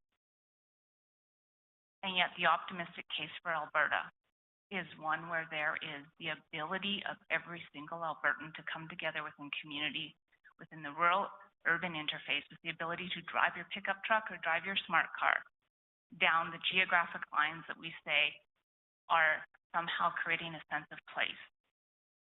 And I believe quite firmly that the interpretation of this act is one of optimism, which enables people to cross over those lines and have those conversations that will heal the divisions we are currently experiencing, more so than the expression of discrete community. Thank you. Thank you. Probably some interest in starting a conversation by way of some questions. Greg, do you have any questions? Yeah, I've got a few, and we I hope you have a little bit of time because we've got a bit of time. Yeah. So I have a feeling this one may turn into we have some opportunity here, I think, and I think it's interesting to explore some of this. And I have a few things. I just want to you first off, we'll just start. You quoted a few numbers on 1.6 million visually racialized Albertans, 500,000 or so sort of immigrants of other kinds. And then there was a number you quoted for rural Alberta. I didn't quite catch that. I was trying to write it all down. 650,000. Okay, I did get it right. Yes. I should have told you that. That's okay. I got that right. So that is a mix of my hotspot, and I'm not on Wi-Fi. I can't look up the name right now because I don't have the tab open on my, but it is from a Government of Alberta report using 2021 numbers. I realize I've been told that you'll be using 2024, but I can, if it was required, submit that. But those are taken from government sources. It'd be great, yeah, if you wouldn't mind giving that to Aaron, we'd love to see that, just added into. Here's the wireless, by the way. Wi-Fi. Pardon me? Just give this. Okay, let's see if I can look it up in my favorites, because like I have so many tabs I looked at. Would be great, yeah. If it came from Alberta Treasury Board, and that's a lot of the data we're using as well, but if you could get that to us, I'm very interested in those numbers. So just give you a minute to log in there. Yeah. Okay, let's see if we can do this. No pressure. No pressure, yeah, I'm gonna like mistype this instantaneously, and then I'm gonna struggle to find it, of course, right? They insist on the use tabs. Oh, it keeps trying to attach me to my phone. Yeah, If you ask me a question while I grab my phone. No problem. So yeah, we can get the actual data, Okay. but we'll take that as Absolutely. read. Okay, That's great. go ahead. I'd love to see the source and we can update that as well. 100%. That's as much sort of more of an interesting data. I guess I want to go down the road of this communities of interest idea and the rural-urban interface, because it's what your perspective here, it's really valuable because it's a little different from what we've heard from others so far. And I guess one of the things that stuck with me is a definition one of the definitions that stuck with me of the community of interest is who goes to school together is sort of a real magnet. And it feels, and I'm curious, do you find that people who go to school cross that boundary? It may seem in some ways like an invisible boundary, but like on the west edge of Edmonton, do people who go to school inside Edmonton, live in Edmonton, go to school in the rural area, live in the rural area, Stony Plain with Stony Plain? Like, how do you, how does that actually hang together? So I'm going to use a personal anecdote. So I have 5 kids between the ages of 18 and 26. So I am well aware some of my kids played high performance sports, and some of them went to Harry Ainley with children from Spruce Grove who magically had an older sibling with an address at University of Alberta. Strange, but true. As to the school issue, I think the case for optimism is the fact that as a matter of policy, there's $8 billion in new schools coming to Alberta, and that's radically going to change the experience of parents across the province. And as a forward-looking statement of growth, when you look at school development and where people choose to live in homes relative to school development, a couple of things happen when you're choosing schools for children. Edmonton is a city of school choice, whereas rural is not. When you look at these ideas of how people choose those things, typically if you own land in rural Alberta, your socioeconomic status relative to the capital required to take that land creates a level of homogeneity and community that is unknown within urban Alberta. I am not persuaded that when you look at that level of integration and we look at that level of separation, that those school separation is in service and materially better for the electoral process. Not because culture and school are not important, but because we're not having that discussion meaningfully right now, and it is not to our benefit on the whole, is my personal belief. You are not seeing children from rural schools integrate into higher education at the same rate. You are not seeing, it's just a simple demographic fact. Kids in rural schools don't get higher education at the same rate that kids in urban Alberta do. I find that if we are going to look at that, they do not have the same number of language options, they do not have the same number of training options, and there are many schools in rural Alberta that lack core technical support. And the more that we are able to, as a society, live with the world that is coming towards us and the one we wish to preserve, which we cannot, in a meaningful sense, the better off we will be. I wish that were not true. For the record, it is more and more difficult to raise children. I say this as a parent, as a teacher. Yeah. Thank you. Thank you very much. Our job is difficult, but your remarks about the optimistic case for Alberta layer another level of civic burden on our shoulders. So thank you for that. Because and yet I was attempting to set you free. Your view of this is fantastically different than we have heard before, and I very much appreciate it. I want to press you a little further on what you called the rural-urban interface, is a lovely phrase. You're saying we should focus on the interface rather than on dichotomies. And that's very interesting. So you're posing as a social fact that there is an interface. Absolutely. Because much of the discussion is, it presumes the opposite. And so I think it's very important for us to hear examples of that because it is a very different way of approaching the matter at a kind of meta level. Sure. And that is, in fact, as you rightly point out, the expectation of the act. Absolutely. So I guess the first most practical example I would point to in our consumer culture is I wish we could put up a map of the Costco locations in Edmonton and the metropolitan region. Because we have used that term. The Costco map is a reasonable expectation of how people travel and make life choices as an expectation of consumer culture. Now, you can have all sorts of interesting side discussions of how consumer culture interacts with political expectation and prosperity and a matter of policy. But within Alberta, the Costco map is a really excellent representation of how we have changed. And you can run against that the map of where my gas card is working for a rural business.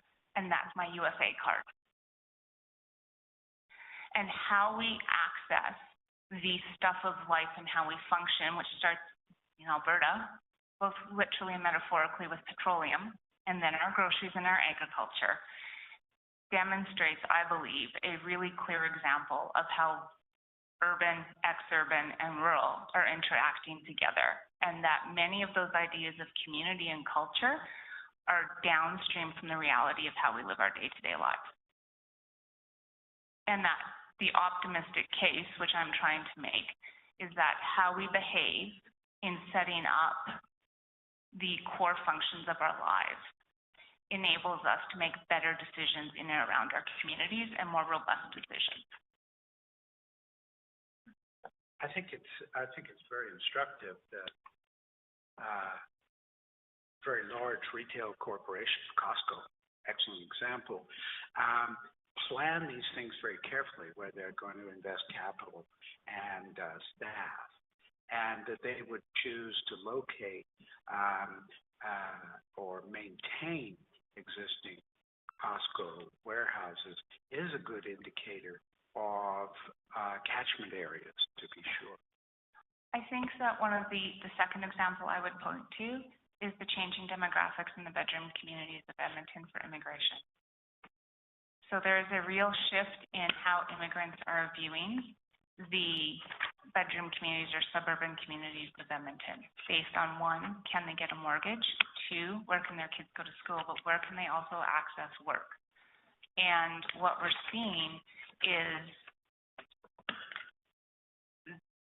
in some ways, absolutely exemplary Canadian Albertanness as we watch our immigrant communities be able to access the level of capital required to move out into rural Alberta.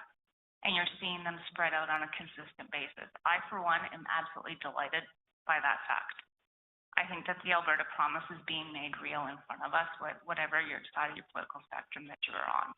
And that understanding of community as that, through osmosis, moves out further and further, more of them take up agriculture. That trend and that forward-looking perspective is really, really important, because that is as it is, not as we imagine it used to be.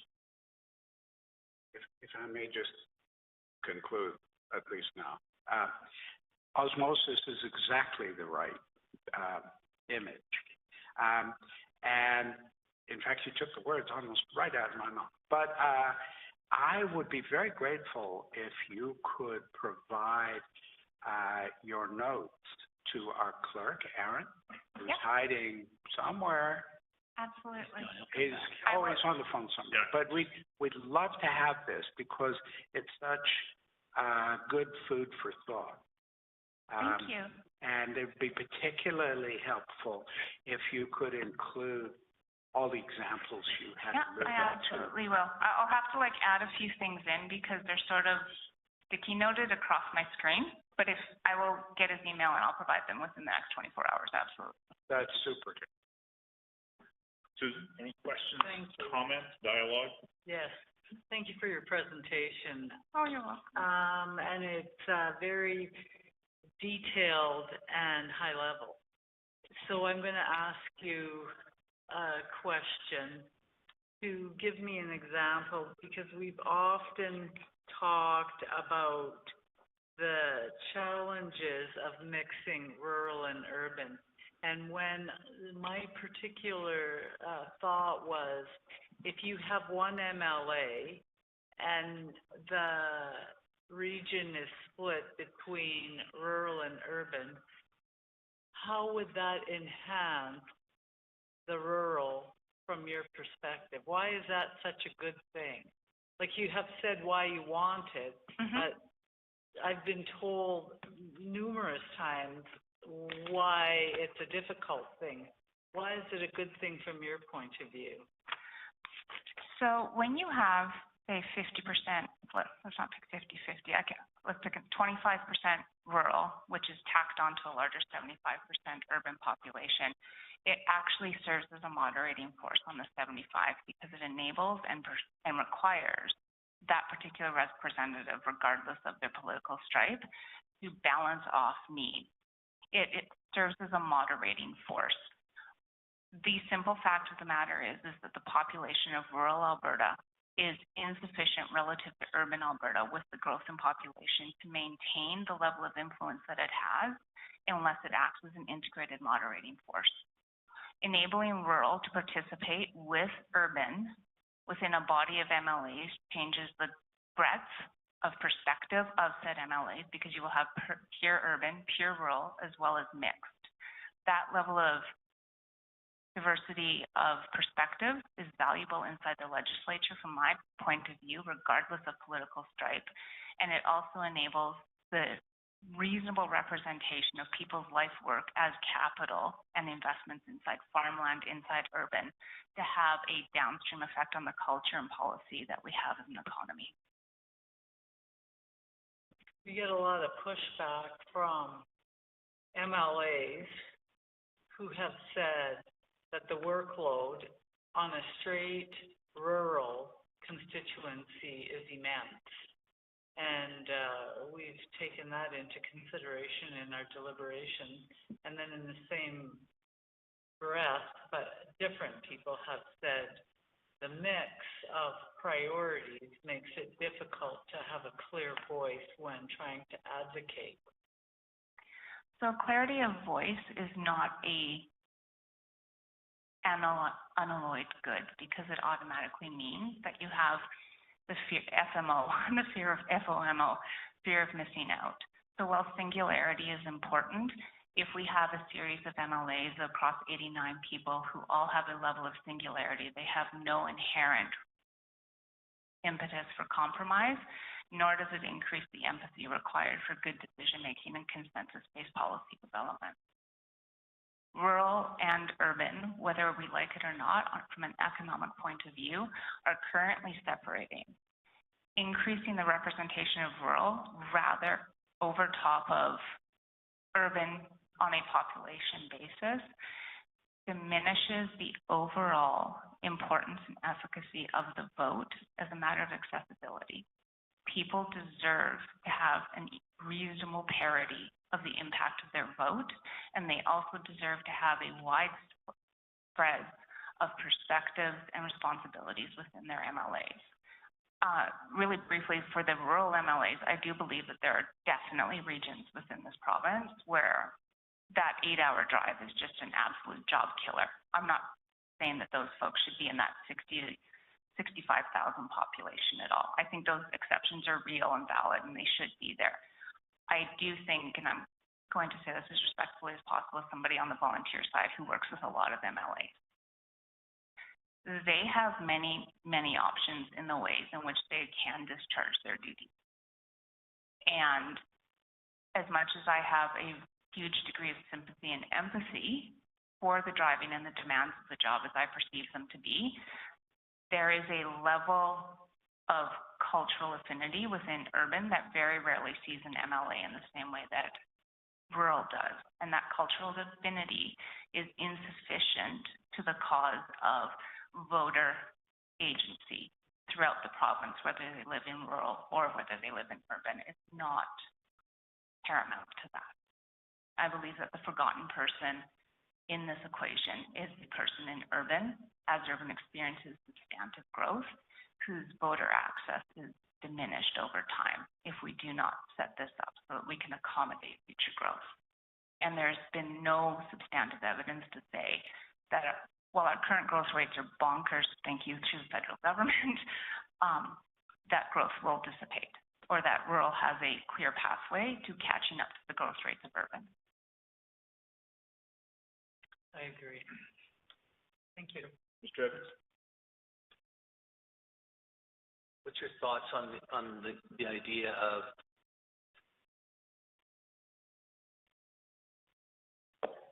let me structure it this way. So right now, it seems like we tried to have our boundaries along the lines of the existing municipal boundaries. Mhm.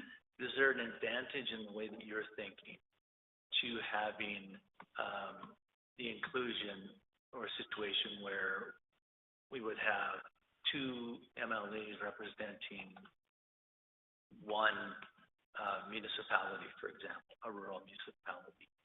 And would that be an advantageous representation or disadvantageous? So you mean like split a community of 10,000 Well, or 20? not worrying about following, that we would follow community interests, we would follow geographic boundaries, we would be less concerned about municipal boundaries. And in those circumstances, you could have situations where you would have two representatives who are representing different parts of the same municipality. So you have theoretically two representing one. Fair, completely fair. So, I'm just going to use a personal example or a personal experience. So I was the campaign manager for the UCPA for Spruce Grove, Stony Plain in the last election. The two communities have, believe it or not, Stony Plain is massively more conservative than Spruce Grove, especially along what I would call the eastern wall, which is becoming a commuter and bedroom community of Edmonton, and is much more like as a partisan matter or a political persuasion matter, much more liberal than the rest of those communities. And what was genuinely fascinating to me relative to your question inside this conversation is there was an expectation that it was truly rural, and yet in neither case was that correct. And when we're seeking to balance these ideas of these expressions of community and how population changes our own personal issues and experience day to day. I say this to my colleague who lives in Lamont, and I work in rural economic development as a consultant with her from time to time. We live 90 minutes apart and in two different economic worlds. Just absolutely phenomenally different experiences of economy. And when we talk about smaller communities and how they experience economy and participation and the validation that comes in our consumer culture of the last 20 to 25 years of how prosperity is expressed and a representation of how we enjoy our community, which has become, to my way of thinking, a dominant mode of culture. And we can discuss whether that's healthy or not at another time. When we speak to this idea of could you have two representatives of a smaller community, I do believe that is true because we have set up the design of our communities in such a way that it is reasonable where you express economy and culture and prosperity to draw those lines. So, for example, would it include industrial and like say the heart of the community on one side of a line, on one side of the tracks, say in Spruce Grove, and you could have the north side of the tracks completely be a different universe. Just in how there are folks who are in a trailer park and there are folks who own $2 million mansions on like 40 acres of hobby farm, cheek by jowl, side by side. So it's not always the size of the community. It is how we interpret community, and usually in our current culture, that is a downstream from our experience of economy as measured for personal prosperity. And I am making the case for optimism that not that that isn't important, and it is reality, but that when we distribute votes in the most equitable manner possible, we enable better discussions, better decisions, better compromises at all layers of government in and around those ideas of how we will be able to express ourselves most fully as human beings. As an additional comment, what's interesting, our perspective as commissioners, having traveled about as much as we have so far and we'll do more, the individual definition that everybody holds in terms of what they consider rural and urban is there's a vast difference in understanding. For example, it was probably most illustrated, for example, in Pincher Creek, which is a very small community. Yeah. They have a definition of what they consider rural and urban, And those in Pincher Creek consider themselves urban, and those outside of Pincher Creek, they're designated as rural. Now, what they don't know is that in Edmonton and Calgary, everybody is rural.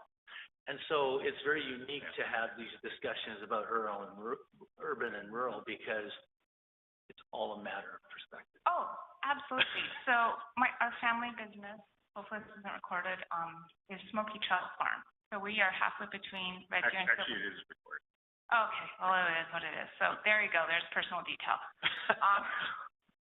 But my spouse, his dad was Halliburton for 50 years. They moved back to Beaver Lodge, and so we still own in the glass farmland. And my spouse will tell you, he grew up in a town. I am unable to find it on a map. Well, I can, obviously, when we go there.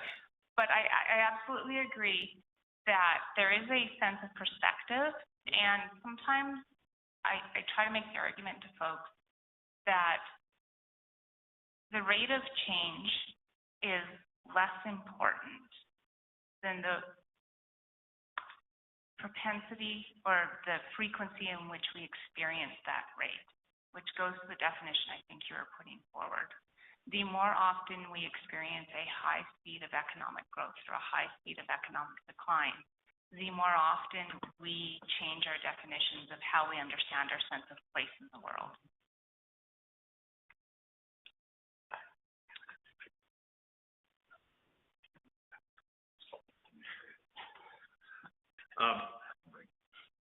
Mr. Menard, you are obviously a big thinker. You blue sky, and you've thought about a lot of things. And you've rattled our presentation for today. But let me ask you, I want to have set up what I understand you're saying and then quiz you a little bit. Okay, here we go. So, tell me this. If how long have you lived in the Southwest? Yeah. So I lived in Meadowlark for a long time, and it switched around halfway through, and now I live fully in Southwest. So I've been where I live currently for 4 years at the very tippy-top corner of Southwest, just outside of Costco and River Cree. Okay. There you go. Tell me this. Let's imagine. Okay. You were born and raised and lived your entire life in Edmonton Mill Woods. And you worked in Edmonton Mill Woods. Your kids all went to school in Edmonton Mill Woods. Would you be thinking the same way now? I know it's a hypothetical. And Absolutely. Absolutely. So, and I used to live like in Meadowlark, which has very little change, is much more senior and stuff like that. Would I feel the same way? I actually think I would feel, when you look at Mill Woods and how the population has developed there and the rate of change. So Mill Woods, I think, is at about 37 to 42% immigrant population in the last 30 years. Oh, yeah. When you look at those, so we have those 2021 where they put together for every single riding, the population distribution for age, income, and all of those things. They hand them out for election years.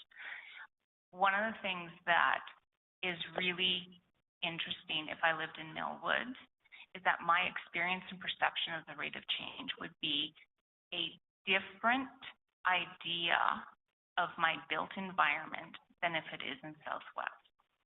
So your built environment, that's really nerdy. I used to be the managing editor or the editor-in-chief of Okanagan Home Magazine, so I have very strong opinions about this. Your built environment experience inside of Edmonton Southwest. So what you go out and you see as a human being within your brain every single day is in a constant state of flux where I currently live for where people have put their money and time. In Mill Woods, it's a different experience because it has changed based on the visual signals of socialization, which is visibly racialized Edmontonian. Would I feel the same? I think that Edmonton Mill Woods should have a different shape, form, and be potentially smaller-esque. I can't remember where they sit. They're not as large inside population as 58,700. 58, right? So they're 10,000 less than Southwest, and they're 7,000 less than Ellerslie. No, Ellerslie. 20,000 less than Southwest. Yeah. So I think that despite the fact that their housing has not changed in a substantive way since the 80s, when it just boomed, right? So Millwood boomed in the 80s. That sort of idea of how change happens, that yes, it should be physically larger. Yes, it probably should go outside the Henday, not because, or it can go up into Gold Bar. I'm not necessarily fussed in the directions at which it goes. I am more interested in the idea that Edmonton Millwood is reasonably comparable in voter access to representation as the regions around it, because it is experiencing the same or slightly greater amount, but reasonably the same as Edmonton Ellerslie and Edmonton South in change and the experience of it as a community. Okay, I was more interested in how you thought, your thought process would. I would be sad in almost any circumstance to see my numbers go up if I was in a smaller number of people. I think that is inevitable because you think, I have an advantage here. If I live in Highlands, Norwood, and I've got 41,000 people for my rep, of course I'm going to be sad. I could call up my MLA and have 27,000 less people to compete with to get an appointment.